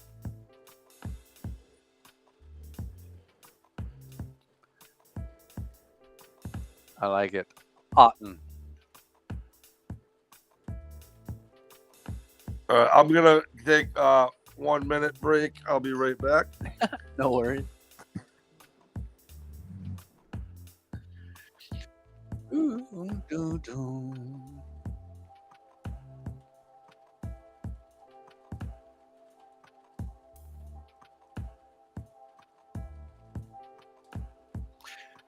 Thank you, internet people, everyone who's checked in and followed along with us while we're sitting here watching the game. Feel free to chat, chime in, let us know what you think about Belichick. Let us know what you think about Vrabel. Let us know what you think about Harbaugh. Let us know what you think is going to be going on with the Eagles. If Sirianni is going to save his job tonight or if he's donezo. If you think Mike McCarthy is out, I'd love to hear what you think. Bottom line is, I need to update the score in the little captions, don't I? Here we go. Let's come up here. It is currently 9-16. Da-da. Bam. Excellent. So I forgot I was not updating that. Yeah, so bottom line of it is we're trying to figure out what's going to happen this week. If you have a favorite of between the Texans and the Ravens and the Bills and the Chiefs, that's a pretty solid Final Four. Packers at 49ers, that's pretty exciting. And then this one obviously will not be anything involving the Cowboys, so it's going to be the Eagles or the Buccaneers at the Lions. I feel like the Buccaneers could give the Lions a run. It's one of those ones where I'm pulling for the Lions, but I wouldn't be disappointed if the Bucs kind of went on because Baker Mayfield's fun to root for right now. And then you've got, I'm just not a 49ers person. Can't be genetically. And then I'd kind of like to see the Packers just really mess things up this year. So It could be Packers Texans. It could be Bills Packers. It could be Bills 49ers. I just don't know if the Raven. I feel like with the Harbaugh, I feel like the Ravens could just fall apart. We'll see. Oh, I think he's back. Water. Hey, you got some water? Refreshments. Excellent. Still fighting this cold, like we discussed earlier. That's right. Hey, do you feed a cold or starve a cold? Do you feed the flu or starve the flu? Which I find that I eat less when I'm not feeling well. Oh, so you just starve everything. Yeah, basically, I just starve everything. Oh. That was a huge drop ball. So I think if you go into ketosis, right, that actually helps you fight off, like your body like starts to kill off all of the infected cells or whatever, right? So starving. Yeah, you want to basically. I am not a medical professional. I'm No, we can't practice medicine over the internet. I'm curious and asking. No, well, your body goes through ketosis every night, anyways, when you're sleeping. Right. So the key to being healthy, or a big part of it, is to make sure that you get very restful, deep sleep, because that is when your body will go. Well, it will go into ketosis because you're not eating, but then you will rejuvenate and repair your damaged cells when you're sleeping, and that's what you want. So isn't it also true, just asking, I don't know, like I said, I'm not medical advice. But like, isn't it like supposedly less healthy to drink anything sugary or eat anything sugary before bed because it spikes your insulin, which delays your ketosis cycle or something? That's true. Yes, that is. I've met vegan-y people who try to tell me these things, and I'm like, no, the vegan-y people are gonna cause themselves damage and harm. They will have neurodegeneration by their vegan diets, so they're hurting themselves in the long run. But they're correct that you don't want to be eating like a big meal right before you go to bed. You want to be going away from that into your ketosis, getting a good night's sleep. Gotcha. You know what I also found out? This is interesting because it is, what is it called? January, dry January, sober, curious January. Yeah. So you know how like when we grew up, they always told you they told you two things that aren't totally true. Like 1 glass of wine equals 1 glass of beer equals 1 shot of whiskey. Right. And then it takes like 1 hour to metabolize like one of those 3 things. Yeah, it was all like loosely related to drunk driving or something. Yeah, it turns out that's complete nonsense. And apparently, like, alcohol stays in your system like way longer than that. So like, if you like get drunk, it takes like days for your body to get back to like where it was before. So I've learned that that's a whole bunch of nonsense we've been taught. Interesting. Yeah. I'm not surprised by that. I probably the older you get, I would assume there's something about like your liver basically puts alcohol on the back shelf and decides to process it the next day. Yeah, it just like it's probably not a good idea to just drink a lot. Yeah, no. A little bit. Because I've talked to a lot of people about this, and they're like the people that I trust that I can talk about this, that are like have an open mind about it. And they all swear that they can notice a difference in their sleep is a lot worse if they've been drinking. Like they don't sleep nearly as well, and that they don't feel normal the next day. And I think that is that's accurate.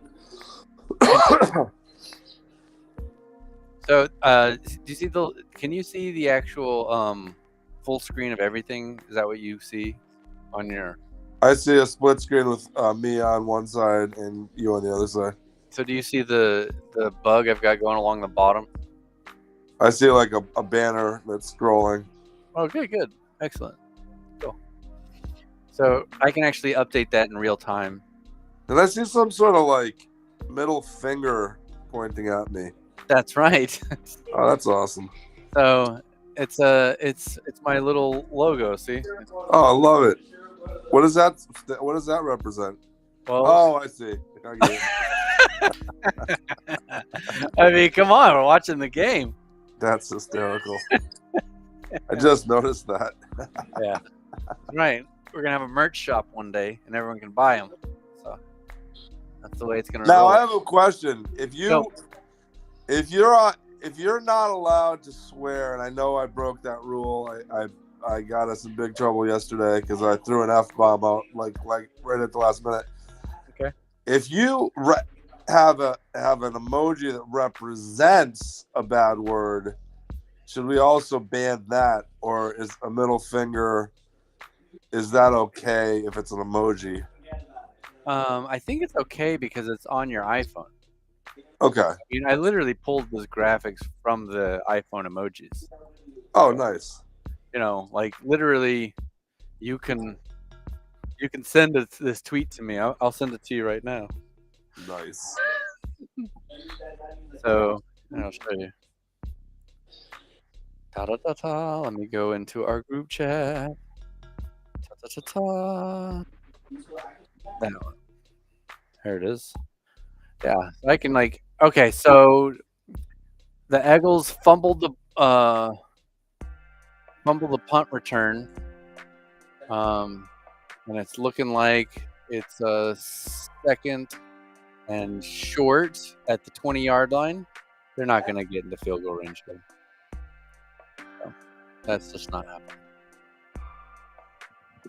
They would need to throw it deep, and then. Ooh, he almost made it. Oh, he's just short. They're going to give it to him? Yeah, they gave it to him. Well, so now the clock runs. They just need to go into halftime right here. Yeah, this is where you get desperate and end up throwing a pick and end up getting hurt. Yeah, or injured. Apparently, in the pregame, they were saying that. Now, listen, I have not followed the Tampa Bay team very closely this year. I will say that I'm not super familiar with this team, but they said that they have a pretty good defense, from what I understand. Yes, it's run by Warren Sapp. Like they're like legitimately, a formidable defense. Is very well coached, if not the most talented. So.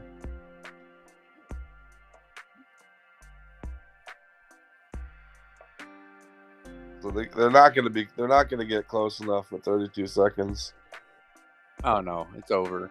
They should need to go into halftime down a touchdown and thank their lucky stars.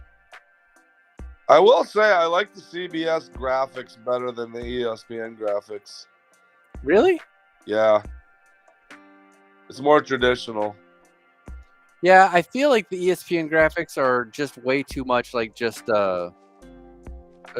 it's like there's like these little, it looks like an XL XFL kind of stuff. No, like I mean like Microsoft Excel. Like it looks like cells across the bottom. Like where you're right. Yeah, it does. They slot in these little, so here's this branding information in a cell, and the Tampa Bay information in a cell, and the Eagles in a cell. And I also feel like ESPN tends to have they tend to be too many graphics. Like I don't think we need to see this ticker all the time. Like I think that they should get rid of it from time to time. Well, yeah, and so the thing is if I've got ESPN MNF wildcard on the bottom left, why do I have that ESPN on ABC bug on the top right? Right, I don't need to see all that. Like it is way. He didn't catch it, just 1 foot. He is a good receiver, though. Man, he's really good. Yeah, that's unbelievable. All right, 26 seconds. Here we go. Did he land in bounds? No. That was a great. I remember when they made that pick, and everybody was saying he was too skinny to play in the NFL.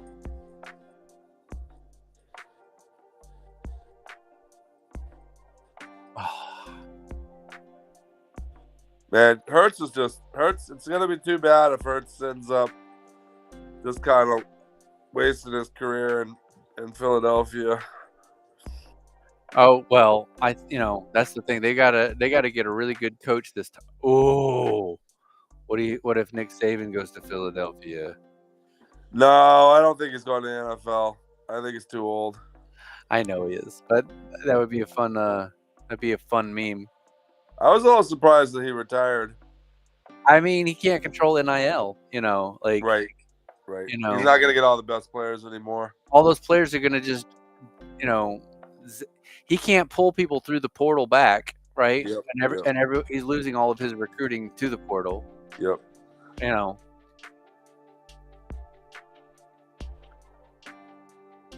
What are they doing? Just let the clock run out. Mayfield's already going to the locker room. At that. Oh, it's already halftime. Okay. It's at that point though, when there's like 12 seconds left. It's like, do you just force them to punt it?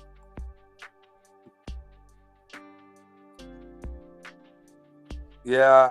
You know what I wanted to talk to you about was in the Bills game.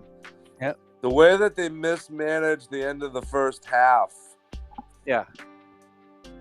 When they should have just drained the clock, and instead they're getting aggressive when they're already up 21-0, and it resulted in Pittsburgh scoring a touchdown. Yes. That's the kind of those are the things that Belichick doesn't do. Right. And that, if I was going to give you one example of what Belichick is good at, it's that. Where McDermott is too much of a hothead and makes stupid decisions like that. Emotional. He's emotional, correct? He's like, ooh, I'm gonna stick it to him. Yes. And exactly. Get yourself in trouble for no reason. And yep. You've been up. You could have just been up by 21. Go into halftime, rest up your people. Now you've added additional stress to your team. Because there's this false belief that Bob Kraft is the best owner in the league, and the Patriots are a world-class organization. That's a myth. They're just as dysfunctional as any other team. Sure. But what Belichick is really good at is those in-game decisions. Although he's gotten really conservative over the years. Too conservative, but he would not like put his team in a situation where Pittsburgh would have scored and that wouldn't have happened if you got Belichick. So that's what you get with Belichick. You're still going to get the dysfunction and all the nonsense, but you're not going to get that. That's the difference. That's the main draw of Belichick. Right.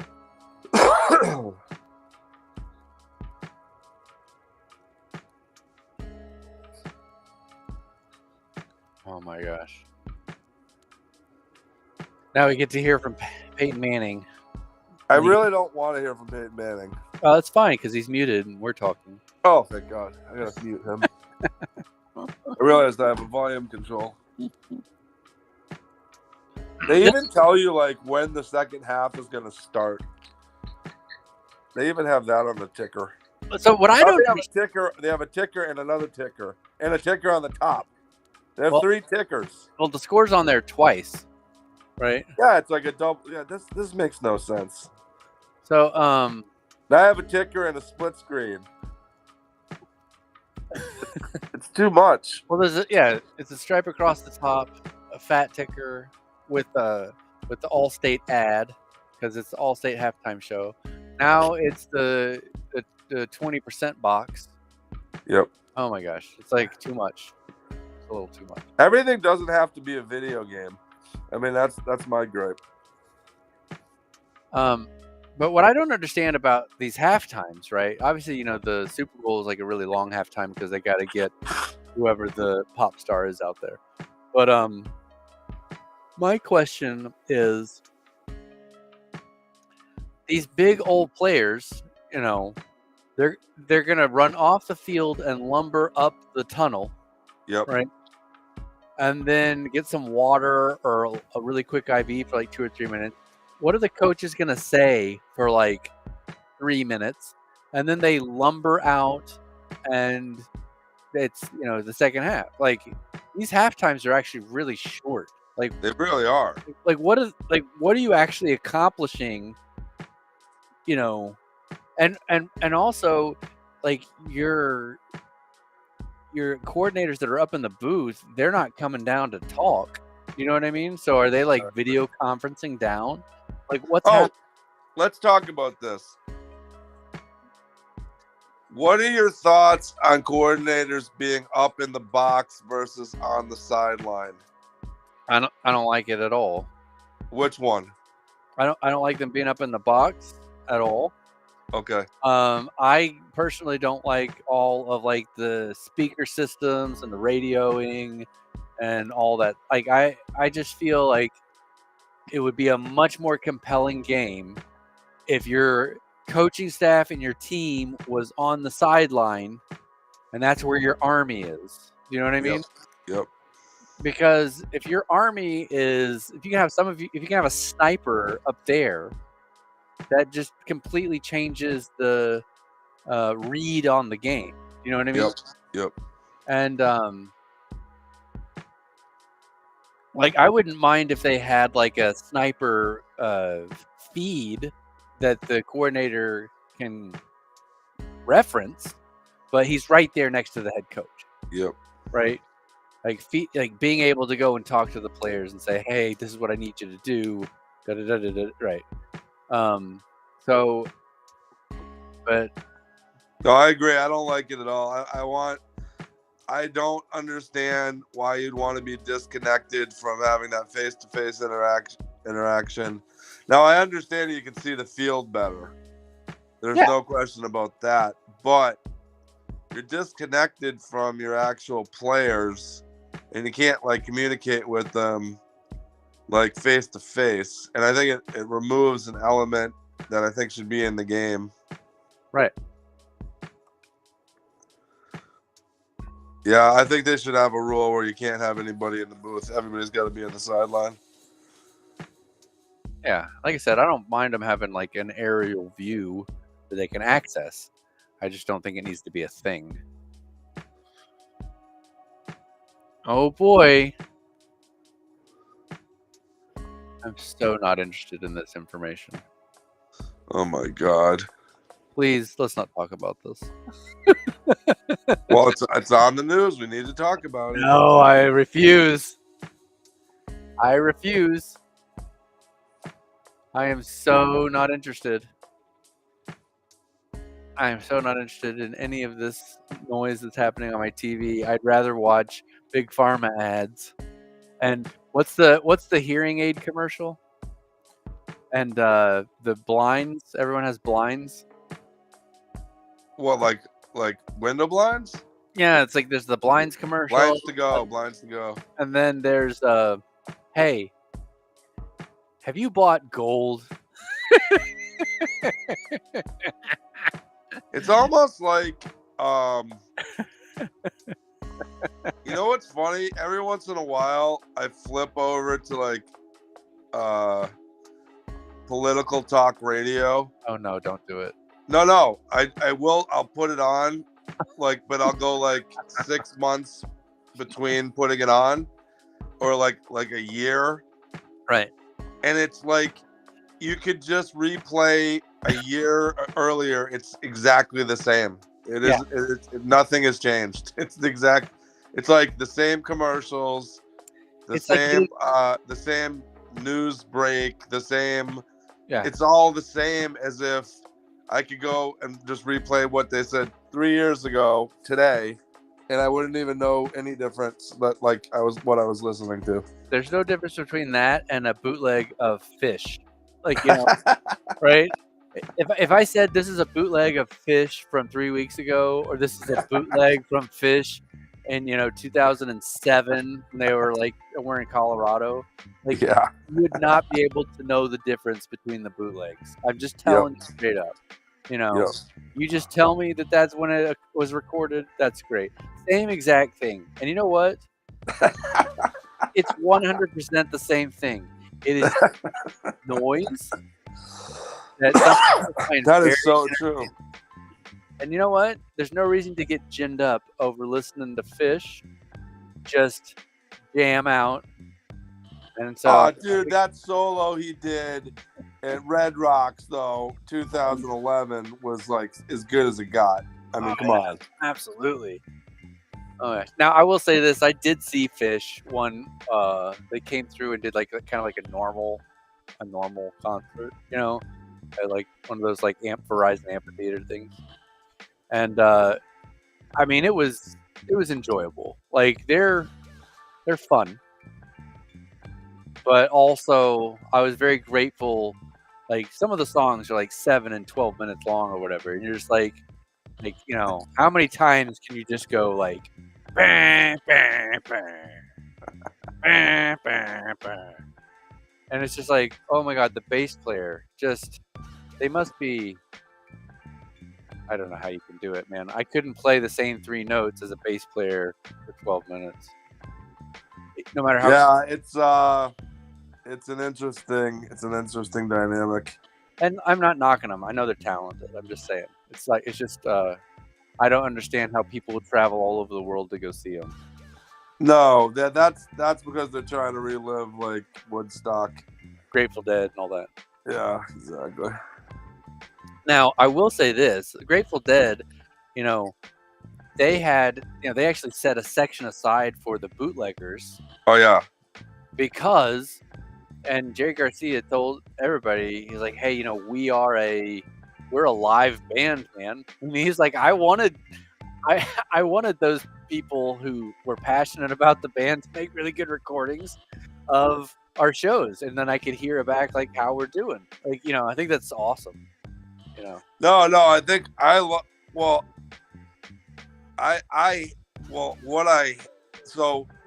like the Grateful Dead. Don't get me wrong. I Sure. love their music. I think that it's very interesting. I love it. But I mean, I'm not a Deadhead. I wouldn't really could care less about traveling around to watch Dead concerts. But I like the Grateful Dead music. But what I like about it and what I loathe today is like now you got to put your cell phones in a bag to see a concert, and like everything is just like intellectual property, and I hate that. It's like this is not the point. This Right. is not we're supposed to go, and this is the whole point of music. It Right. is to enjoy it and share it and be in the moment with it. It is not. I hate the fact they're not allowing you to record it or do whatever you want with it. Well, I I think really loathe it. I think that's where this AI is going, though, because basically they're going to be able to. So AI is going to be able to ingest all of these influences, right? And then they're going to be the computer's going to be able to mimic sounds Yep. and come up with new combinations based on. So if I said, "Hey, I want to hear like a Michael Jackson song with Beach Boys harmonies or something," right? Yep. Like the AI is going to be able to generate that. And so we're moving into an era where the more creative you are with the prompts is going to be the value, right? Like being the person who says, "Hey, I want to hear Michael Jackson with Beach Boy harmonies." That's the creative value of someone who can put that like have that thought. Do you know what I mean? And Yeah. then let the computer do the heavy lifting of what that is, but the idea origination is still going to be very human. Do you know what I mean? Yeah. But we could also just listen to this lounge music all the time too. Well, yeah. I mean, it's fine. This feels like The weather in Iowa is -10 degrees. Des Moines. Let's check in Kentucky. 22 degrees.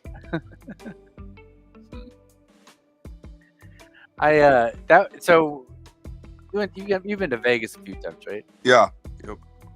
And that reminds me of like when you go to Vegas and you like walk into the room and they've already every time I've gone, the TV's already on, right? Set to like the Bellagio channel or Yeah. whatever, right? Yep. So you like walk in and they're like, check out this restaurant, check out this Cirque du Soleil show, you know. Yep. And oh my gosh, I remember I went with my mom one year, took her to see Celine Dion, and we got to the hotel, and she just like parked right there in front of the TV, just like locked onto that like Bellagio channel, and she was just like, "Ooh," and I'm like, "There's something about it, man. It just like catches you." Oh yeah. Well, there is something to be said about. I just think the live performance with real instruments though can't be duplicated. There's a realness to it, and you can't duplicate the sound. Well, what I like about the human element is the imperfection. Yes, Right? correct.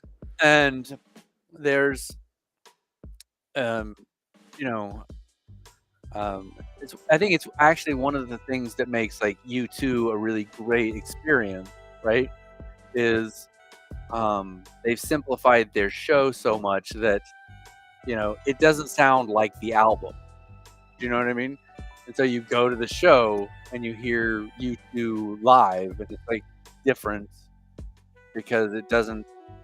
Bono's like saying like hey, where the streets have no name, and giving you all of his culture war cheerleading through it. You know what I mean? It's like Yeah.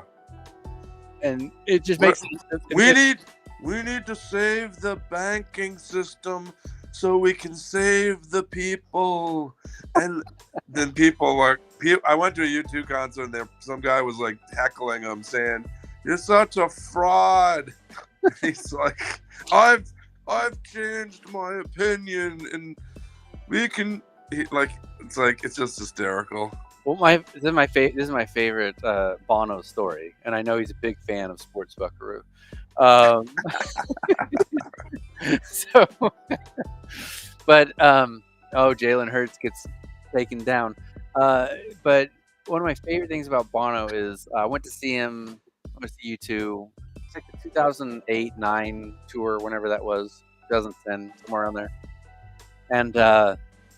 They did this big old, they would always like have some like prisoner of war person, right? That they're like, so like Mandela was freed and everything. So now they need like the next Mandela person that is like some political prisoner of some country, yada yada. Yeah. Anyway, and so they ended up like doing this whole big 5 or 10 minute spiel on whoever this lady was from some country that probably doesn't exist anymore. I don't know if it's like Burma or like whatever, some country over there. Anyway, it turns out like fast forward 10 or 15 years and like this political prisoner has like been like emancipated or something, and then is now like charged with like political corruption. Oh yeah, exactly. And you're like, oh my god.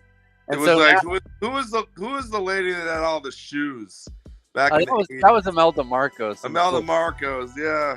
It's like, we gotta save Imelda Marcos, and she's like a tyrant with 1 million pairs of shoes. Shoe lady, shoe lady, crazy shoe lady. Oh my god. Oh my god. No, but I have a friend that lives in Ireland, and they hate U2 because U2 doesn't pay taxes to Ireland because they incorporated in like Amsterdam or something. So like, you mean the Belgian band U2? That's right, Antwerp or Bruges or wherever. Yeah. So, so they're a bunch of frauds like everybody else. Like, he talks a good talk, but at the end of the day, they don't want to pay taxes. Hey, he's got a big heart. Oh yeah. Big wallet. He pays his carbon credits. That's what he said. I pay my carbon credits, so I can fly my private jet. So my favorite thing about carbon credits is it's like it sounds like something that would be like in some kind of like Star Wars movie or something. It's Yeah. like, Oh, it hey, does. you It's know, Han creepy. Solo's like, hey, you know, we're gonna go into the Nectar system, and it's gonna take 15 parsecs to get there, and we're gonna, smuggle 300,000 carbon credits. You know, like, what the heck are you even talking about?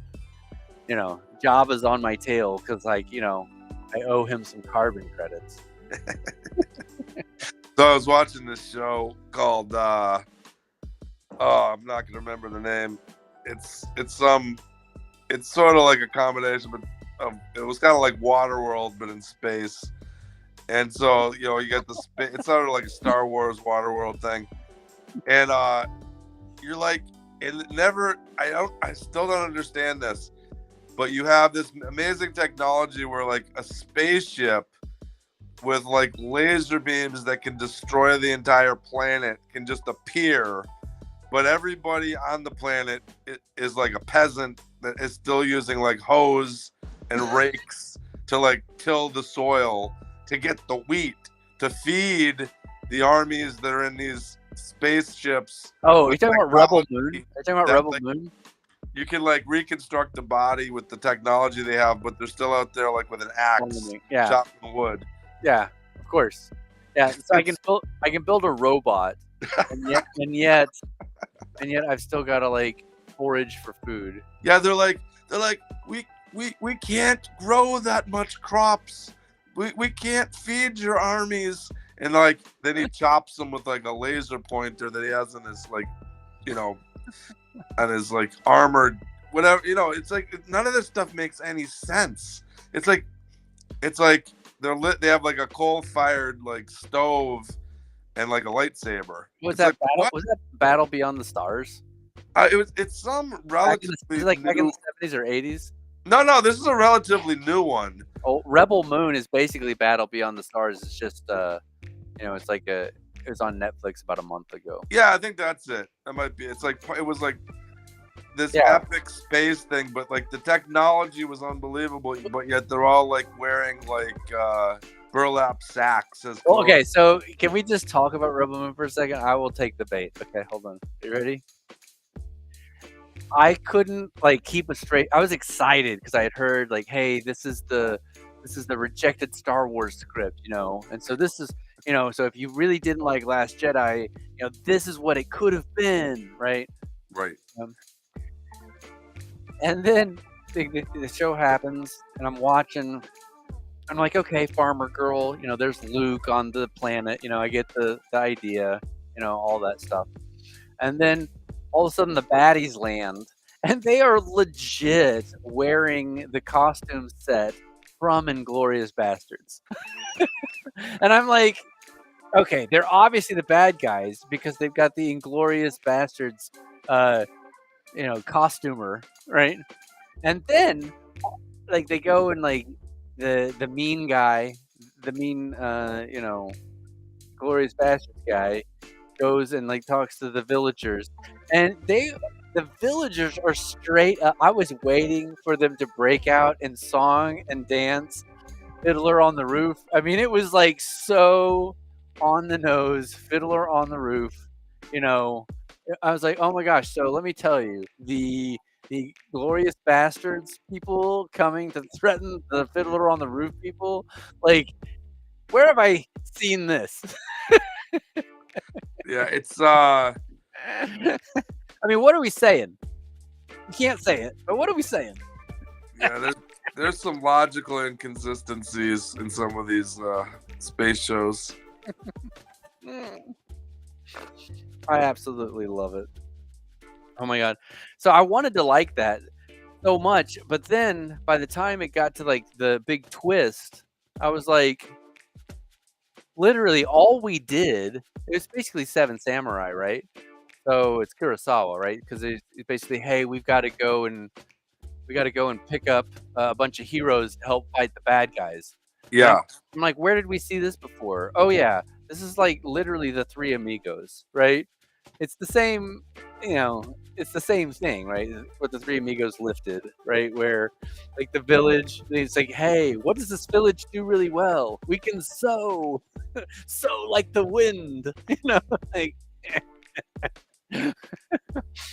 and I don't know, it just uh, it just felt like really there were no like what makes a movie supposedly really good and compelling is like if I can see the decisions these characters make, right? Right. But these modern storytellers are making movies where um, they're not showing me anything, and then they will be sitting like in bed, like scratching, the wall, and they're like, "Hey, I used to, be the right hand man for a villain," and then they have like a 2-minute flashback, and like, well, that would have been a much more interesting movie. Like, can we just show when you worked for the villain for 90 minutes Right. and see how you got out of there? Why am I sitting here looking at you flirt with somebody? Like it just doesn't make any sense to me. All right, so sorry, I'm kind of like The other thing that you have to like that I've seen in a lot of modern like shows now is the heroine will be like 110 pounds, just crushing 300-pound men, with their bare hands. yes, And I'm like, I've never seen that in real life, but yeah, it always happens in the movies. yeah. It's I like mean, how it's like physics doesn't seem to matter in the movies well, I anymore. mean, I'm fine with the fantasy component of it, but Oh yeah, if we're gonna stick to the fantasy component of it, right?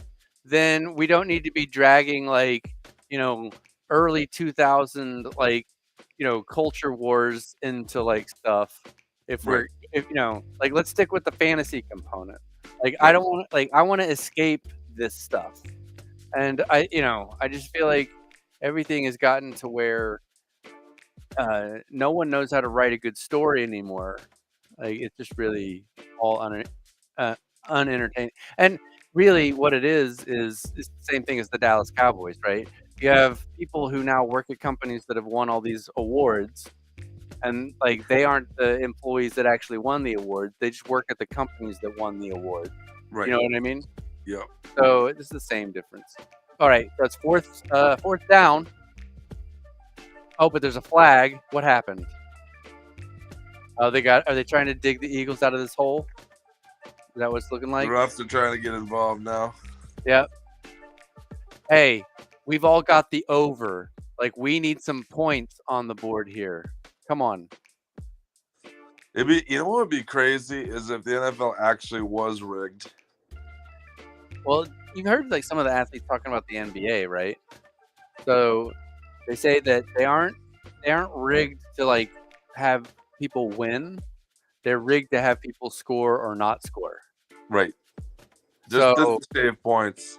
right. So literally, it's the overs and the unders that are the rigged component, and all the other stuff is like the chips are going to fall where the chips fall. Yeah. So that is a mind-boggling idea to me. And if I was going to be a corrupt person, No, real for real. I mean, it's just unbelievable. Because they're really pushing online gambling now, and it's like, well, I mean, yeah, I mean that's you got to be like a little bit crazy to bet on these games. oh yeah. I got a buddy, and he like was like, "Oh man, I had the Packers, but I had the under,"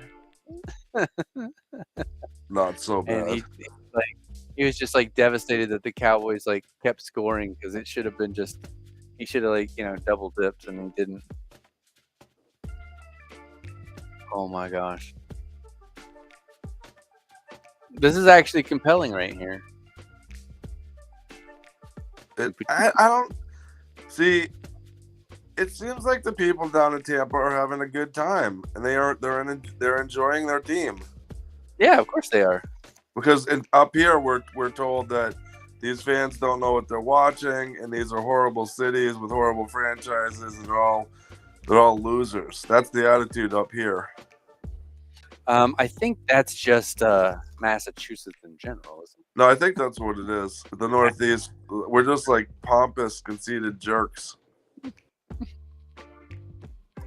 You know, there are pompous, conceited people in Texas as well. Oh, that's true. That's true. It's just a different kind of expression. So let's see. Oh.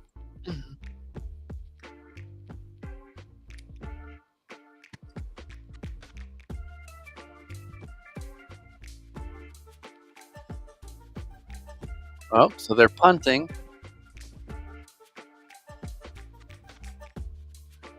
Oh boy. See, this is where Baker Mayfield's at his best. Yep. Getting the crowd into it. Yep. This is what's going to happen right here.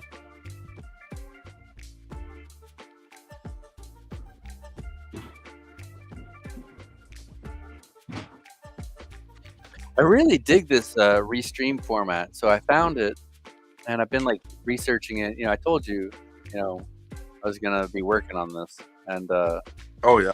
and so there's about maybe 6 or 7 different services that allow you to do this kind of thing, and this one literally builds an editing studio, like a production studio, with all the switchers and everything inside the website, right? So I just need to mute you. So bless you. The It is a sneeze button. You know the sneeze button. yeah. So but anyway, it basically allows us to I've basically got up to like 8 people or something I could put on this daisy chain. So like I could actually have like a round table. That's cool. So, you know, or if I wanted to get another contributor, and I could have them plug in really easily. And then technically I don't have anybody chatting right now, but it can like sync up with the chat on YouTube. So I can chat in real time, which is kind of cool. So that's neat. Yeah, it's very sweet, and the background music just ties it all together. I like it. So, but you need to get yourself a decent camera at some point. I mean, light.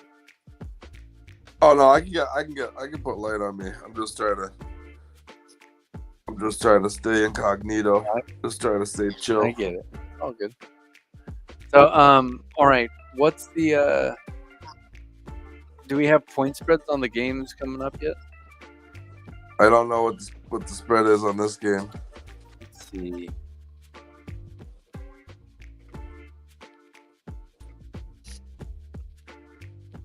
I will say one of my least favorite things. I hate fantasy football talk, and I hate talking about the gambling aspect. I don't like it at all because it's just so stupid. It's like, what are you? They're only getting 9. Oh, 6.5. Oh, they opened at 3. 3.5. It's like not compelling. Let's see. It was Tampa Bay minus 6.5 over under. 6.5's not enough. Houston, Baltimore. Ravens are a 9.5 point favorite. San Francisco is a 10-point favorite over Green Bay. No way. Buffalo is a 2.5 point favorite over Kansas City. Ooh. Yeah. Oh, they just had a nice run. Oh yeah, buddy. There it is. So basically, they need to go up 2 scores here, and then it's kind of over.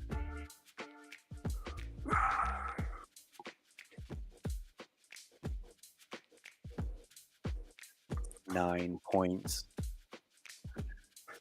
What's amazing is, I think, if I'm not mistaken, the Cowboys had the 3rd highest total points of all of the teams that played this weekend. And they were terrible. No, that's what I was saying during the game. I was saying it's amazing they scored so many points and just got so destroyed. Yeah, I mean, a lot of it was like garbage stats. You know, it was already over because they were really down like 32 points, and they kind of went. The Packers went into prevent. But so one thing I want to say about Baker Mayfield, okay, Mac Jones could not make these throws. He's definitely way better than Mac Jones. Baker Mayfield is legit. Yeah, like he is. Because there's a lot of people arguing that we should have just got Baker Mayfield. They were right. Oh no, you need to draft somebody. Like, how do you choose Sam Darnold over Baker Mayfield? Like, what is going on? It's because they just go by the profile. That's all it is. Yeah. They go his physical stature. Yeah. I think really there's so much like office politics going on, and you've got managers politicking, like lobbying essentially for these players, that some people are in the league and they stay in the league. But I mean, it's just like any corporation, right? There's so many people at your company who should be fired. No one can fire, Timmy Tim. Well, that's exactly what happens. Because it doesn't make any. Imagine if you had an NFL team where there was no politicking. Imagine the team you'd be able to construct. Yeah, it'd be phenomenal. But that's not how it happens. Well, because then you get the Players Association, they're involved. You get the agents, they're involved. Like, so at some point, somebody's gonna like Kim Kardashian it up. Oh yeah. This is the one thing I do like about Jalen Hurts is when he's losing, he still has this like cool as ice vibe to him. And I think a lot of people don't like it. They think it's like he's dispassionate or something. I think it's a really nice, quiet confidence. But they got to get outside of their own 10-yard line at some point if they want to win this game. Well, they're doing the defense is doing enough to keep them in it.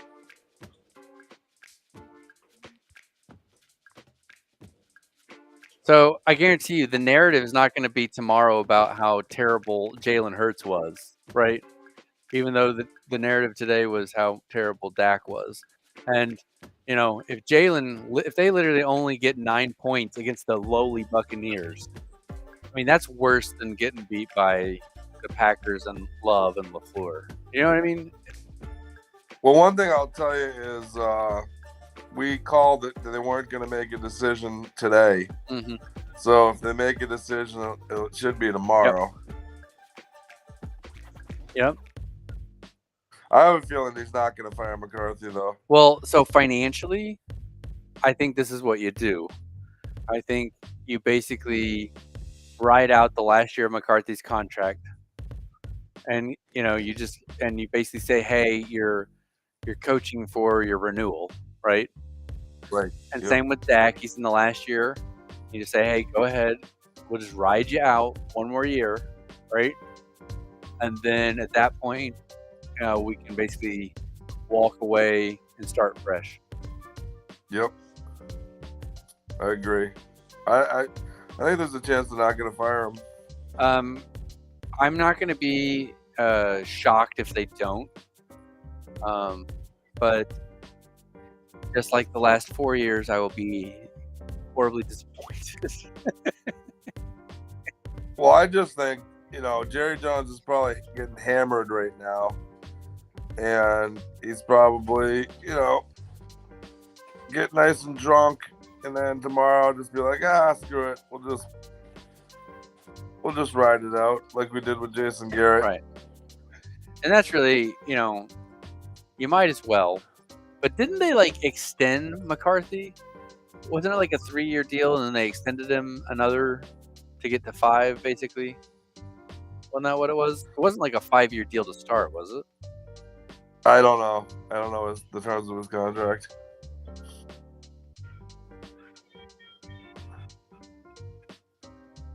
Why don't you know these things? You're so unprepared. Yeah. I'll get him, drop him. Oh yeah. Oh yeah. Man, I didn't think I'd see this Philadelphia offense struggle like this. Oh, I love it. That was glorious.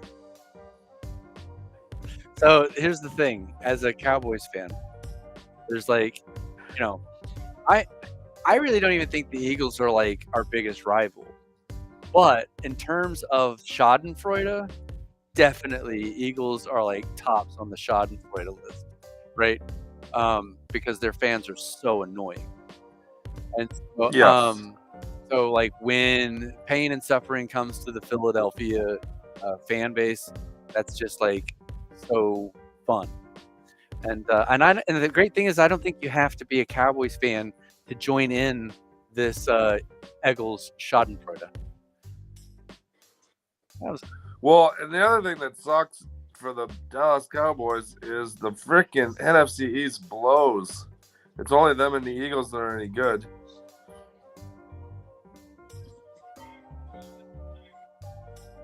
So you've got this window where you should be freaking good.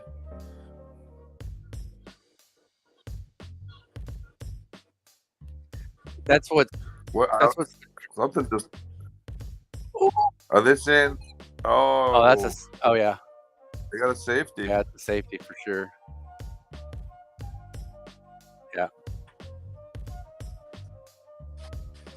It's intentional advancing in the end zone, so it's a safety. Yep. Oh!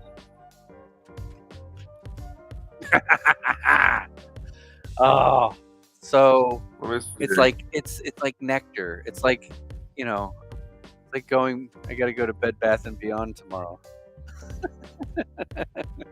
I mean, he just got freaking tackled in the end zone. Everybody's covered. But he's got to learn how to throw the ball away earlier. Right there. Yeah. Right there is when you throw it away. You can't take a safety in this game. This is like when Matt Ryan took that sack in the Super Bowl and they gave the Patriots the ball back.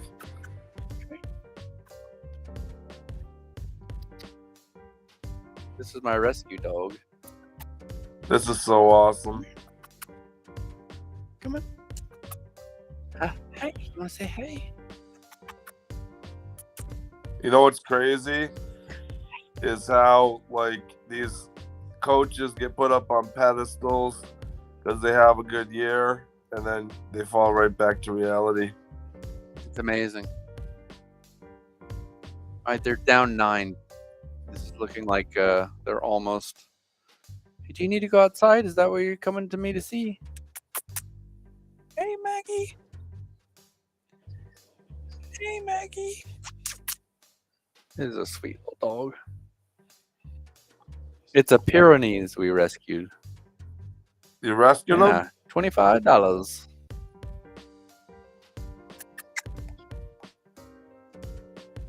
So what's the difference between a rescue dog and just getting a dog? Well, I mean, you can get a dog because you find it on the side of the road, or you can get a dog because you get it given to you, or you can buy a dog from a, breeder.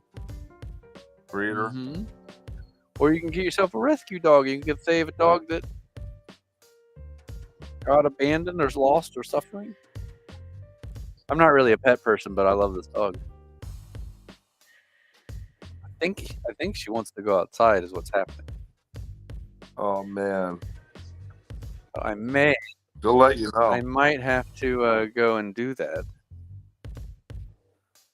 All right, well, throw her out there.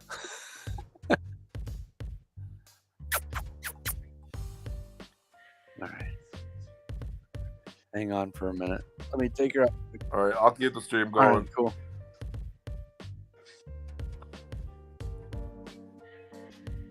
All right, so we got the Eagles. Third quarter, less than 2 minutes. Eagles offense has been largely impotent. Todd Bowles, he senses victory.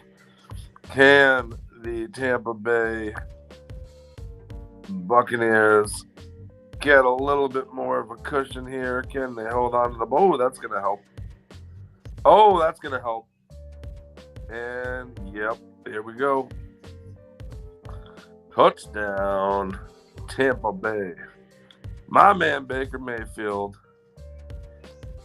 who I wanted the Patriots to get, but they wanted Mac Jones. Yep, that's how it goes. Because he's good enough. And now we all know it. He just didn't have the support in Cleveland. Now he's in the home that Tom Brady built. And Baker Mayfield senses victory. He wants the cup. He wants his own trophy. MVP. Baker Mayfield.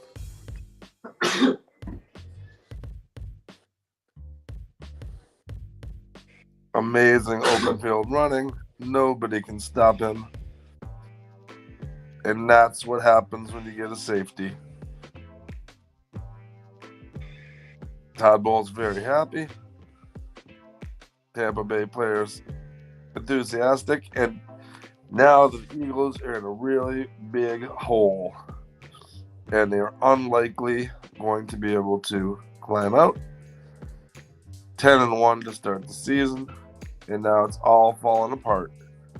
Then they can fire Sirianni and get Belichick. They just scored when you lost.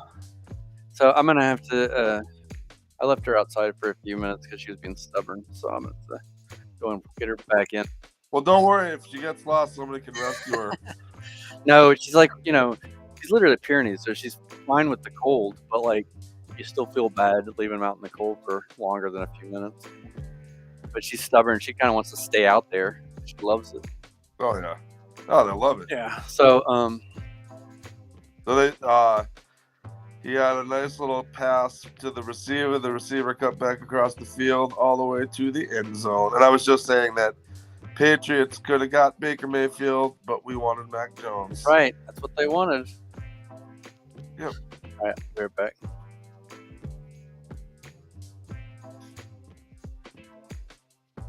The host of the show is now going to check on his dog. And I'll continue talking about Tampa Bay, who wants another Super Bowl trophy, another ring. I don't know if they're good enough to actually. It's possible. It depends. If Green Bay beats San Francisco, then I believe they would have a shot. But I don't know who would play who and where they would play. So it doesn't mean much yet. But I said earlier in a group chat, I like Tampa Bay here. I think Tampa Bay is going to shock the world, and that's what's happening.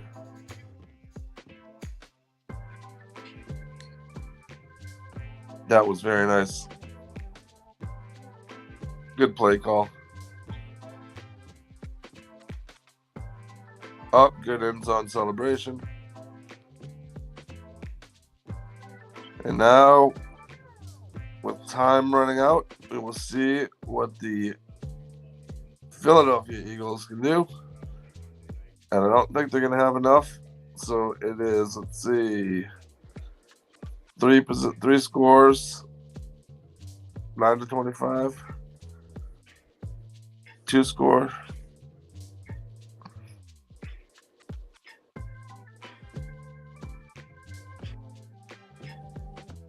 That's 12.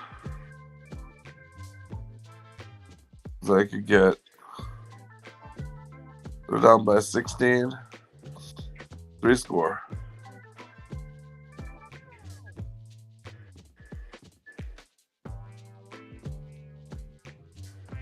Possibly 2 score. Oh, this is a nice run. Better get him down. All right, Eagles have some life.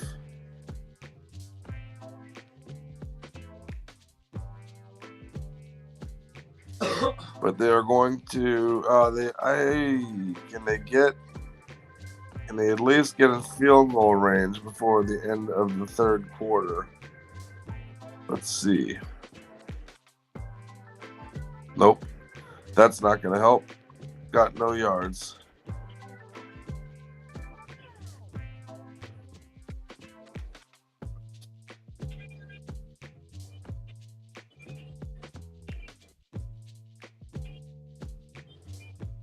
Sirianni wearing the visor at night.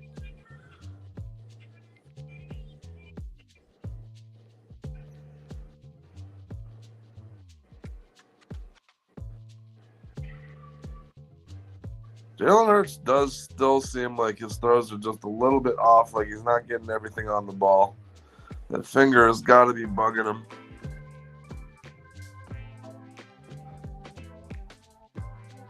And one of the good things about playing on real grass is you get the dirt and the paint all over the uniforms. It adds a lot to the game. I like that. Not a fan of turf. I want turf to be banned.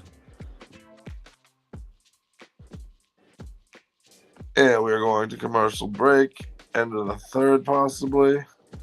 Come back, and they will have 1 quarter left, or their season is over. But as the Dallas Cowboys are already eliminated, the Giants didn't make it, nor did the Washington football team. None of the NFC East teams will be remaining in contention to win the Super Bowl this year. I think I need to take her to the vet. Oh, I think really? she's got a little bit of a worm action going on. Oh, no. Yeah, she's starting to scuff. Well, sometimes that's not that, but sometimes it is. You know what I mean? I'm not a veterinarian. So we're not. This is not medical advice for your pets, folks. But sometimes the scuff indicates that they've got an issue. So we'll see. It could just be that it's cold. Ah! So what did I miss besides a bunch of So basically, Philadelphia had a nice pass. They kind of got out towards the 50-yard line, and then the quarter came to an end after a running play that didn't get back to the line of scrimmage. Excellent. Then I'm gonna. And I was just saying that this is it for the Eagles. They're going to have to do something here because they're technically 2 scores away, but really 3. Right. All right. Okay.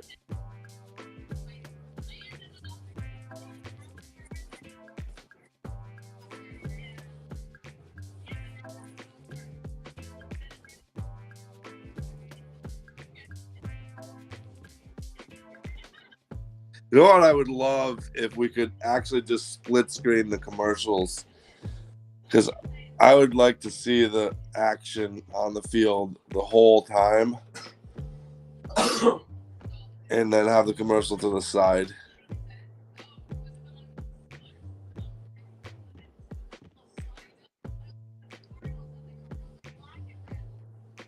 See, the Buccaneers have scored in every quarter so far. That's balance. Oh, he's gone.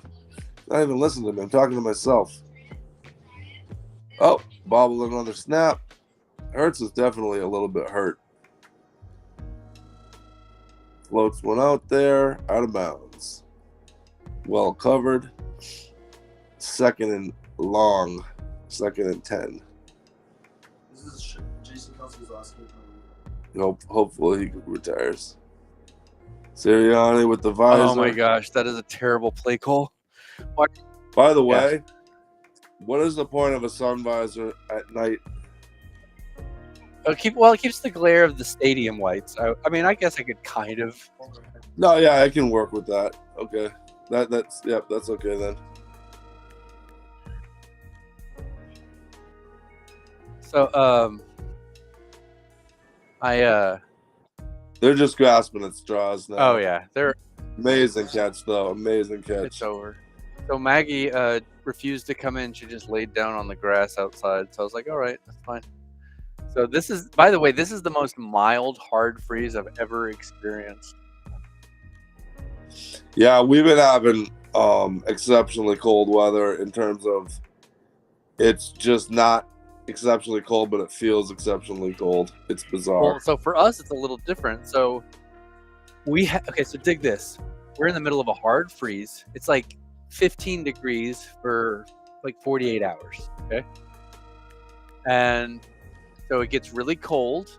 And then last night it starts to snow. So we wake up and there's like powder everywhere. And of course, everyone Yep. just panics because it's like, snow. But we normally get like where it rains and then turns into like an inch of icing to play hockey on it. That's usually what we do. Oh, yeah. But this time it's just powder. So, by like 1 o'clock in the afternoon, 2 o'clock in the afternoon, the sun had come out. It literally melted everything. But we are still at like 19 degrees. So we're at 19 degrees with an inch or two of snow on the ground. And it melts. Gone. So basically, you guys are getting what's known as the polar vortex, correct? Yeah. Where it comes down from the Arctic. Yeah. But it's like the sun still has so much radiant heat that it's just erasing it within hours. It's amazing. Yep. So it was really beautiful, but it was like living in 2 different days. So in the morning it was just, oh my gosh, we're covered up and it's false start Eagles. Oh, that guy's not gonna like it. Oh, there we go. Oh, is it 25? See, the thing is, when you go all face paint in the opposing stadium and you lose, it doesn't feel good.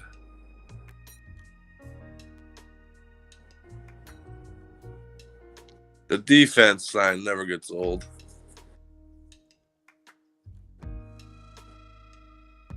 I didn't update the score in our little buzzer. There it is. All right, hold on. I'll be right back. Got it.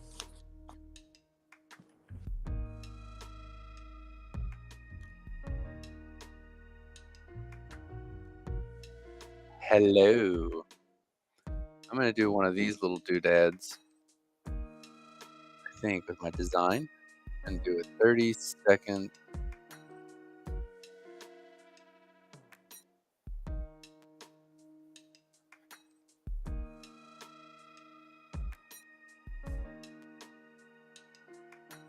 I think I could do this one.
Dig it.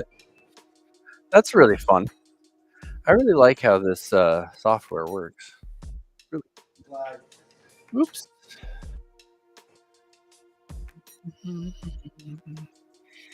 Oh, the Eagles just scored a field goal.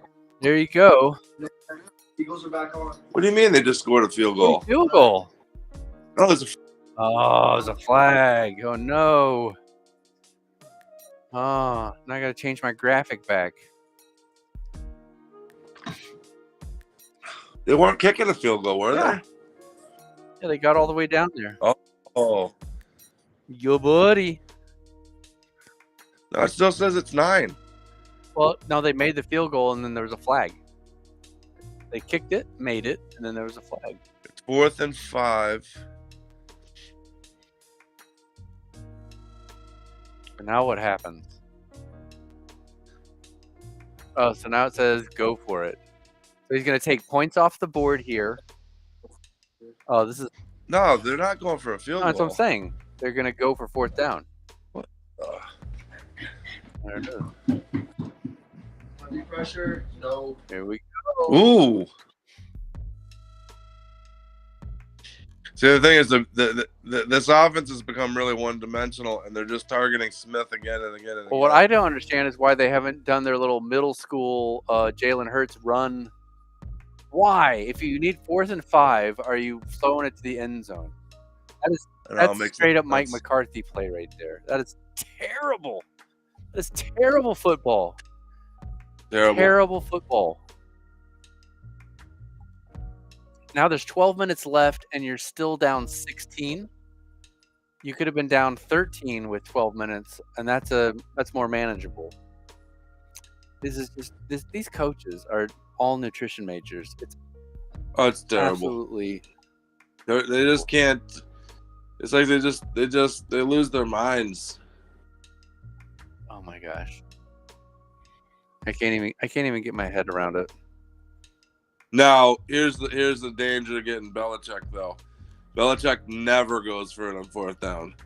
So it's going to be the exact opposite, which is why you're not going to like Belichick if he comes there. Because he will never take a chance. He will never go for it.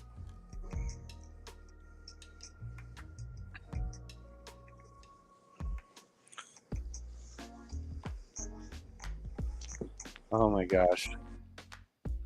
All right. So now what do we have? What do we have out there, America?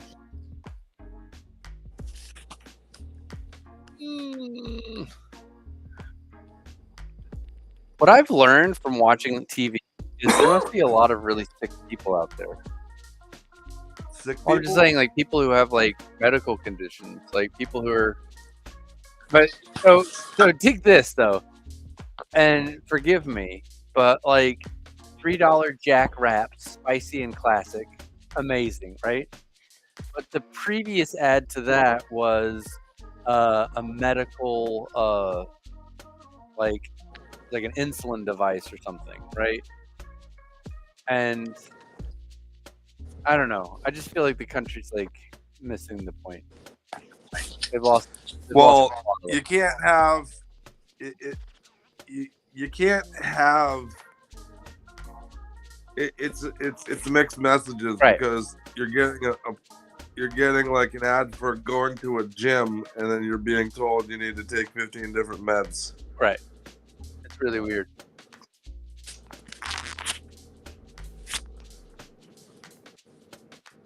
Oh, so what's cool is, do y'all get like local lawyer ads? What was your local ad right then?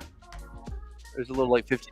Well, we just had a Planet Fit. We didn't have a local ad. It was just like Planet Fitness and then a Hyundai commercial. Okay. Maybe it was sponsored by your local Hyundai dealer though. We had a law firm ad. Oh my gosh. Tampa Bay just won the game. Oh my goodness. You know what? Yeah, the whole middle of the field is wide open and they go into the end zone. The Buccaneers would have beat the Cowboys, hands down. Oh yeah, no doubt. And the Packers would have destroyed the Eagles. So this is all fine, the way it's all worked out. It would have been exactly the same.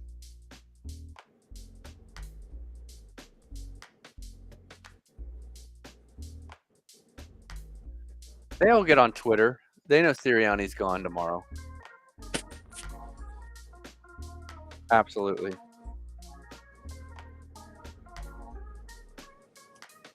I just think that Hurts is hurting. Oh yeah, he's been injured like 2 of these 3 seasons, right? And like last year in the Super Bowl, he was even injured, and he wasn't like 100%. But these are also terrible play calls too. So Well, yeah, I mean, and they haven't really been able to run the ball, and like it's just like the offense makes no sense.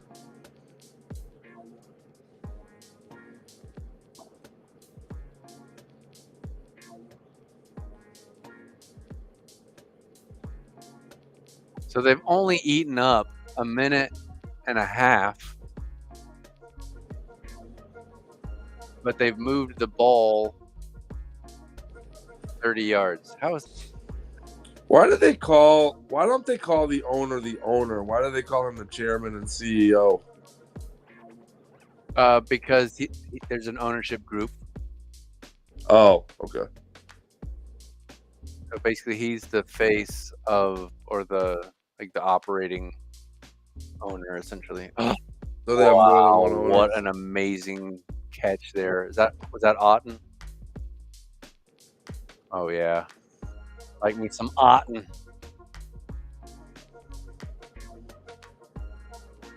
A good kid right there. That's Taylor Swift's next boyfriend.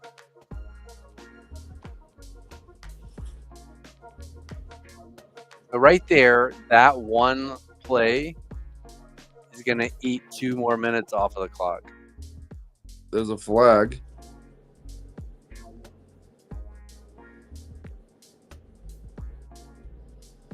Well, they're going to scapegoat the offensive coordinator. They have to.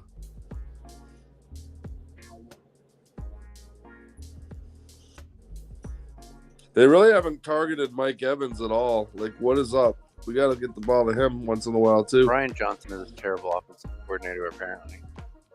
Yeah.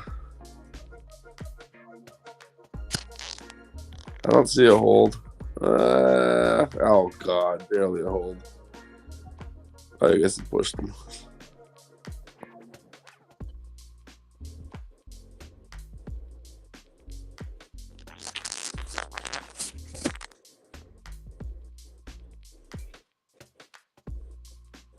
There you go. That's when you target Evans. Here it comes. 1st and 20. Yep. Magic. Oh, yeah.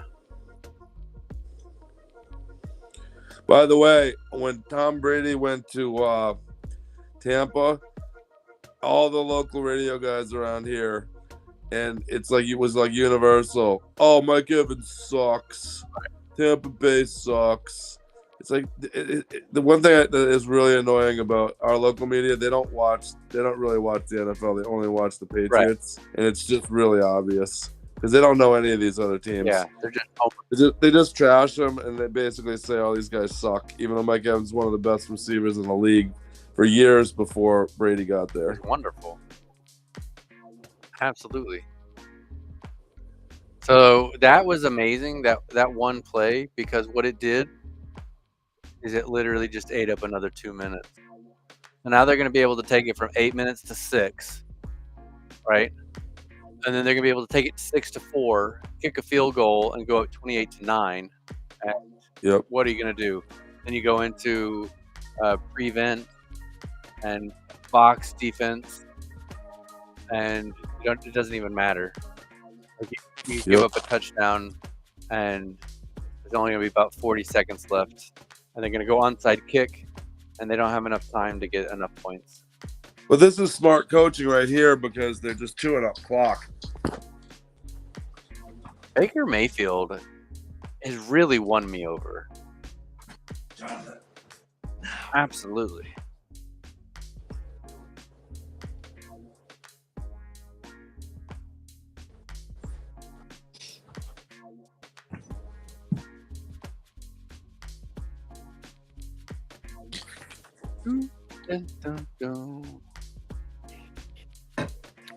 This is what I like. Just if you're gonna run an ad, just do a split screen so I can see the action on the field.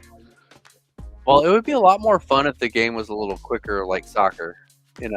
Yeah, that's the one thing that sucks about football is it's so freaking slow. Like I would, I'm right there with you. Give me this Jake by State Farm ad.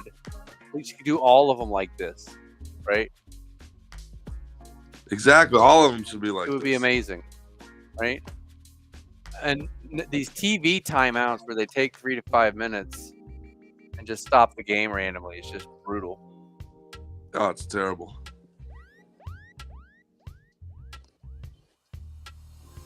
See, there's the earring I'm talking about. First down. Oh my gosh. 34 rushing yards for the Eagles. Is that for the game? Oh, I don't know. I didn't see the stat. Hold on a second. What is happening?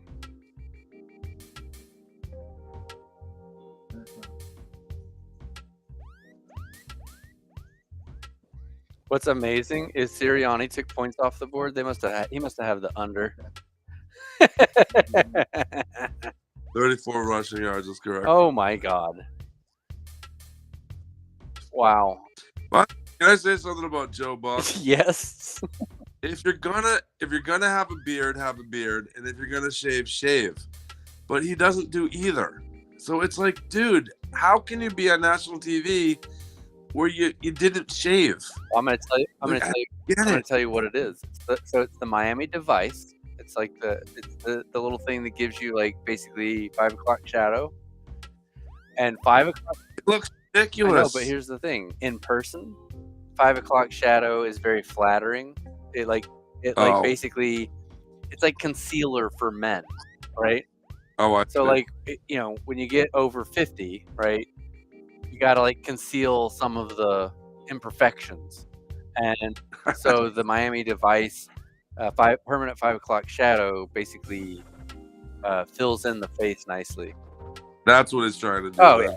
clearly. Because he's way more interested in what he looks like after the show. I guarantee you. Okay, makes sense. Yeah, when they go to the cocktail bars, 100%. Now Sirianni, that beard is just miserable. No, that's not working. It's got to either be bushy or like he's got to do something with it. How would you like to be the wife of the chairman of the Eagles right now? That lady does not look happy. I mean, have you ever seen a picture of her smiling? No, she never looks happy. I mean, she like constantly looks like her family's like involved in some kind of like, I'm not gonna say it. Yeah. No, but I mean, the thing is, like, you've got to like live in and be around Philadelphia all the time. Oh my God. So there's no reason. Yeah. If I was a billionaire, the last place I would want to be is like Philadelphia. Like, right. That doesn't make any sense to me. Why someone would have $1 billion and want to be in Philadelphia? But yes, it's like incoherent. That would be like, hey, you know what? We're gonna put a team in Newark, or we're gonna put a team in. I almost said Cleveland. No, I'd rather live in Cleveland. Well, I mean, at least Philly, there's like Elyria and some cool little towns. No, Cleveland's actually got Cleveland. I don't mind Cleveland, but I don't like Philadelphia. It's just harsh. It's a brutal city. It's just brutal. Well, like to me, if there was like an American version of Les Miserables, it would be set in Philadelphia. Do you know what I mean? Yeah. Like you see all. It's just hard. It's harsh. It doesn't have any soft edges. It's just harsh. Yeah. Ow. Oh my gosh, Soleil just got injured with 6 minutes left. How horrible is that? You know what I'm so excited about? I'm so excited about Travis and Jason Kelsey's podcast this week. Oh God. Yeah, I try to avoid all that stuff. I just can't.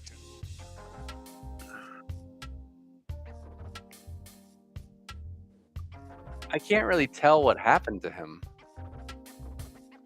No, maybe he got rolled up on him. I just can't It looks tell. like his back, because he was sitting down and someone landed on him, so he could have had a little bit of compression in his vertebra, like lower back compression. Yeah, it's That possible. would suck. Oh my God.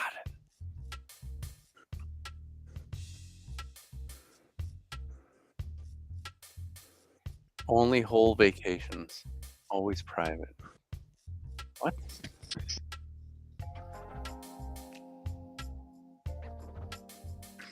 Venture X card. Yep. You just do nothing but travel around the world, hanging out and having fun. Turn everyday purchases into extraordinary trips. Okay.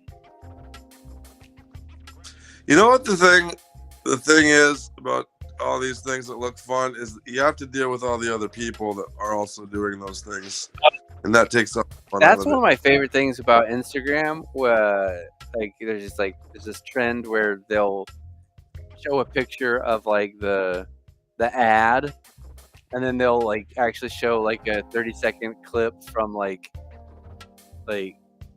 actually being there, and so you just see all of the tourists and like how just in disarray and chaotic it is.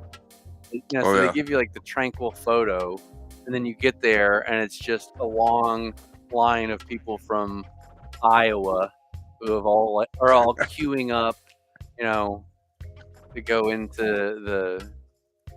Oh my gosh, just ridiculous. Yeah, it's like people ruin everything. Ooh, the new Bachelor's coming out. Excellent. Oh God. And he looks like Pete Sampras. And he's a tennis player. There you go. Love it. It's like a Matt. Oh yeah, it looks like he hurt his back.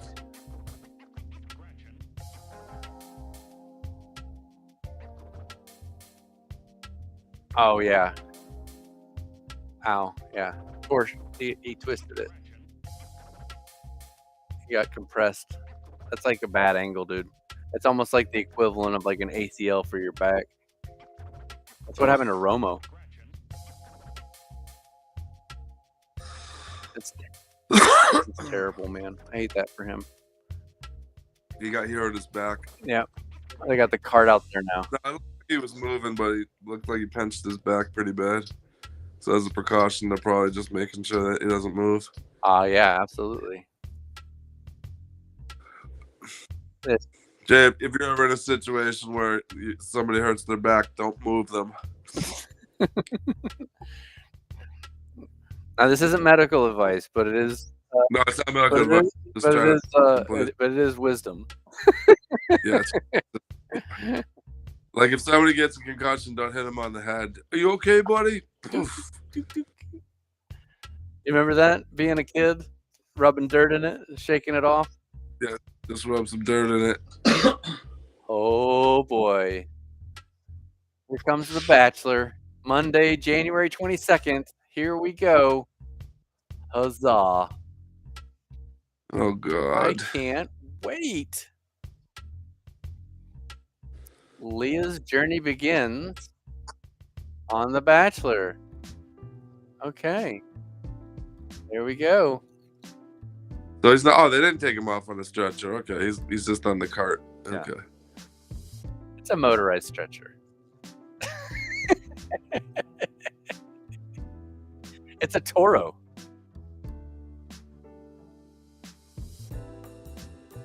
Oh God. Touchdown. Third Let's down go. conversion, 0 for 8, the Eagles. Off his back foot into, and he threw it to a guy that was covered. 0 for. You can't make this up. Oh my gosh. That was, Paper bag. that was a Jordan Love. That was a Jordan Love touchdown right there. That was a slap in the face to the Cowboys right there. Unbelievable. And hey, and people around here didn't want Baker Mayfield. Baker Mayfield sucks. That's what they said. Baker Mayfield blows. We don't want him. We could literally have a Tampa Bay Houston Texans Super Bowl. Yep. It'd be fantastic. Oh my gosh. There we go. There we go. There we go. 337 yards, 3 TDs, and 0 interceptions. A complete game manager. This team is actually better without Tom Brady. They are. Tom Brady's Well, he's overrated. also 45. That's true. Second QB in team But history. talk about terrible coverage. He just ran past the guy. He actually, it's lucky that Baker Mayfield didn't get all that. He just threw it to a spot. No, because like he kind of threw it off his back foot, and it kind of hung up there, so only his guy could get it. Yeah, I think he knew that. I think he was gambling and just threw it to a spot where he knew that Goodwin could come back to get it. That's smart football right there. Oh yeah, buddy. Oh yeah. Hey, Matty P will help you guys out. He's a good defensive genius. He'll tell you how smart he is. Okay, now look at this team and how excited they are, how much energy they have compared to what the Cowboys had yesterday. Like the Cowboys were not excited, had no energy, and they were at home. It doesn't make any sense to me, man. Unbelievable. And the thing is, I bet if you looked at a heat map, Baker Mayfield's probably been tossing this ball all over the field. Oh yeah, baby.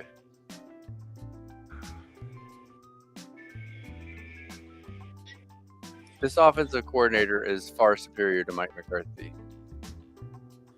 Oh, no doubt.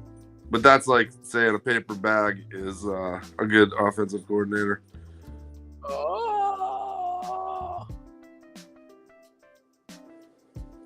420 yards the Buccaneers have.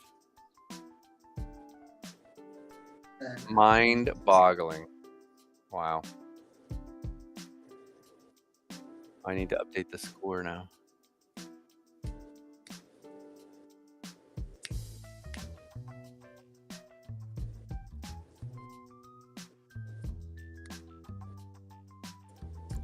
$32. That's fun. Dude, no way, bro. Yo, buddy. Jalen Hurts is going to get slaughtered right here. Oh, he's ready to go play golf, dude. You can just see it. He's just ready to. I can't believe they just took. So they lost the division to the Cowboys and then just took it. Just like took a whooping. Unbelievable. That team. If I could like log into like a Philly radio tonight, that would be so fun. Yeah. It would be so delicious to listen to.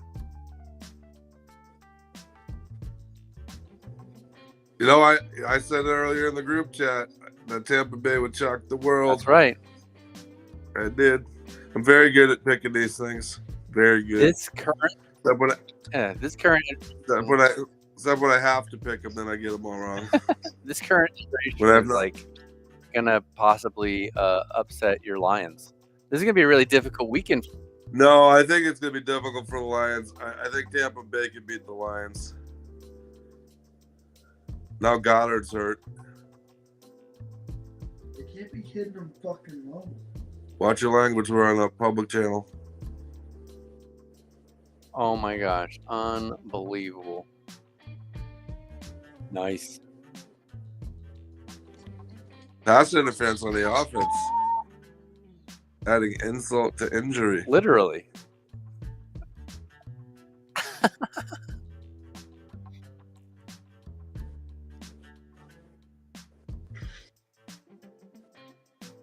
Look, he hits them low, bro. Oof, that had to hurt. Look at his right leg. Well, the problem with it. Oh, he hyperextended his knee. That sucks. Because they're hitting low, bro. No, but you're not allowed to hit high or else you get penalized. Oh man, that's terrible. That's okay. I mean, he was at the hip. No, but what I'm saying is if you go high, they penalize you for helmet to helmet. Right, so I'm saying is that was decent because his helmet went to his pelvis. He's gonna be okay. He's just ready to go play golf and get a new head coach next year. That's what it is. It's like I'm done. Dude, I need Baker Mayfield. 2 more attempts. He'll get a couple more shots. Oh yeah, buddy. They'll get the ball back. They're about to get it right here. 3rd and 18. The question is, do you put in your backups though at this point? No, absolutely not. They have surrendered. Look at that. He just went straight down. Didn't even want to. Now who the hell is this guy? He didn't even want to take a hit. That's terrible. Jason Licht, Buccaneers general manager. That's good stuff. You rarely see the GM go on the field. He's a better GM than Jerry is these days, isn't he? That's for sure. At least he can get to the divisional round without blinking. Oh my gosh. You know what the crazy thing is Yeah. though? How much the guys around here, they trash Tampa Bay as being absolute trash, bottom of the barrel organization that doesn't give a rat's about their football team, Right. And yet they're going to the divisional round. Right. After they won the Super Bowl a couple years Right. ago. We're just so myopic in this area about everything Patriots.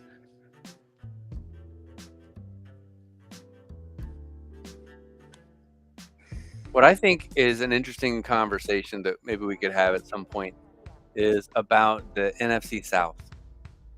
And everyone all season talked about how terrible they were, right? I think this actually shows how competitive they are. I think the Saints and the Falcons could have gotten into the, if those teams were in other divisions, would they actually have better records overall? You know what I mean? Because they're all like basically sharing wins and losses, and they're all fairly equally matched. It makes you wonder if the NFC South got punished for actually having 3 fairly competitive teams, whereas all other divisions have like 1. Correct. And therefore, yeah, that's another thing. The AFC South.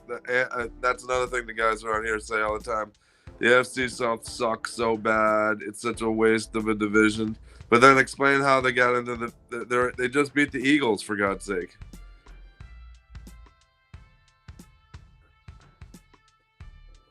they're not going to stop them right here. They're just going to let them kneel after this, right? You think he has to throw twice? I mean, okay, so 2-minute warning right here. And then, so the question is, at that point, I really haven't been enjoy tweeting this. All right, hold on. Give me a second. I think she wants to come in.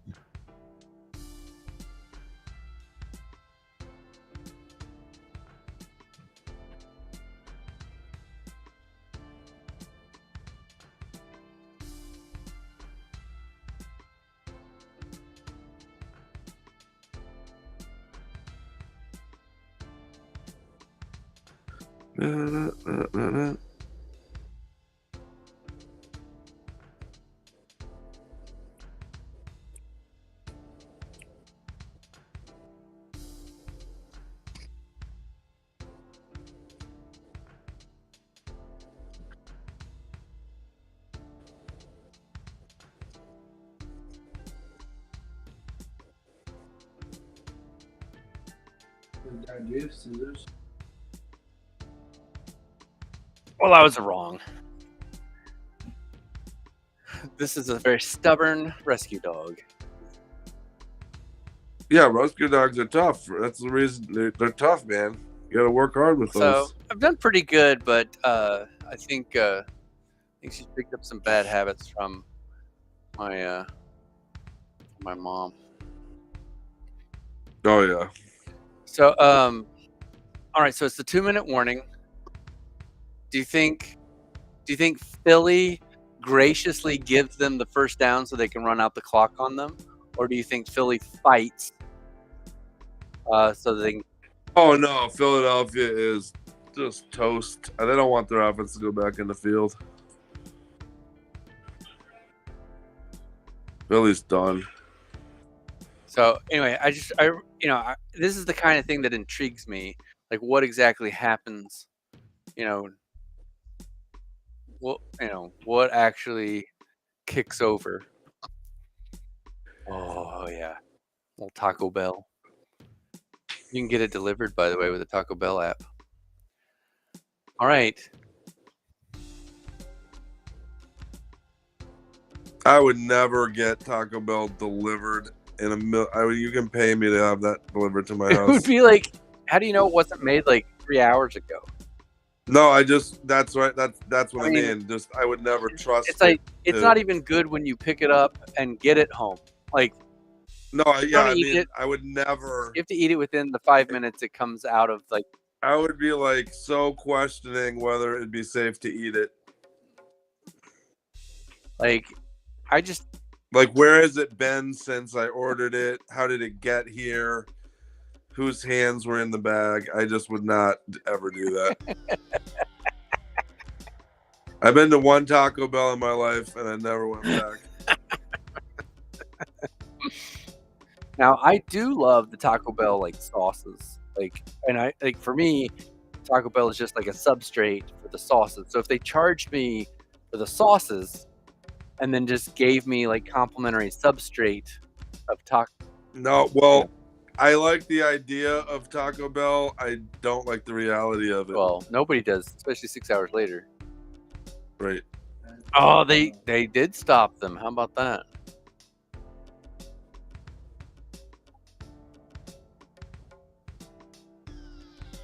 Are they really going to punt it?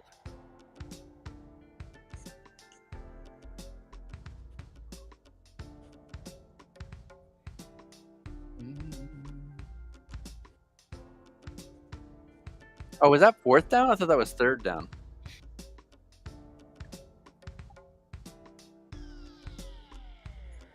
The graphic was wrong on the screen or something.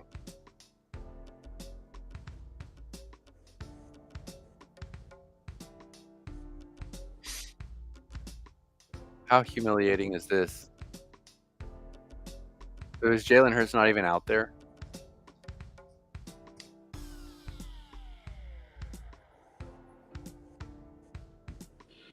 Wow, Jalen Hurts not even out there finishing. That tells me so much, right? So they're gonna have to go to Detroit. That's gonna be a crazy game, man. There it is. Yeah, I just lost a lot of respect for Jalen Hurts not finishing the game. You got to go out there and take the final snaps. So Kelsey's probably gonna retire. He's crying. Oh yeah, he's done. Well, that was the whole thing. They've set up this whole year with their podcast, and their idea was it was going to be, Philly, Kansas City, Super Bowl again, right? So that's all right. Yeah, He got one. He got one with Nick Foles. Okay. That's all right. All right, boss. All right, it's finally over. This was painful to watch. I mean, I'm glad Tampa crushed them. Yeah, I'm just glad the Eagles lost. Oh, I can wear my shirt proudly. There it is. That's for sure. All right. Cool. Well, I'll shoot you a text and we can hop on later. And thanks for everybody who hopped on and watched. Oh yeah, this was one of the best streams out there for this game. It might have been the only stream for this. So we're gonna keep doing it till they're on to us. All right. All right. You stay safe, stay warm up there. I'm gonna go try drag this dog inside, and All right, good luck with that. we'll see you on the flippity flip side. Peace. Peace.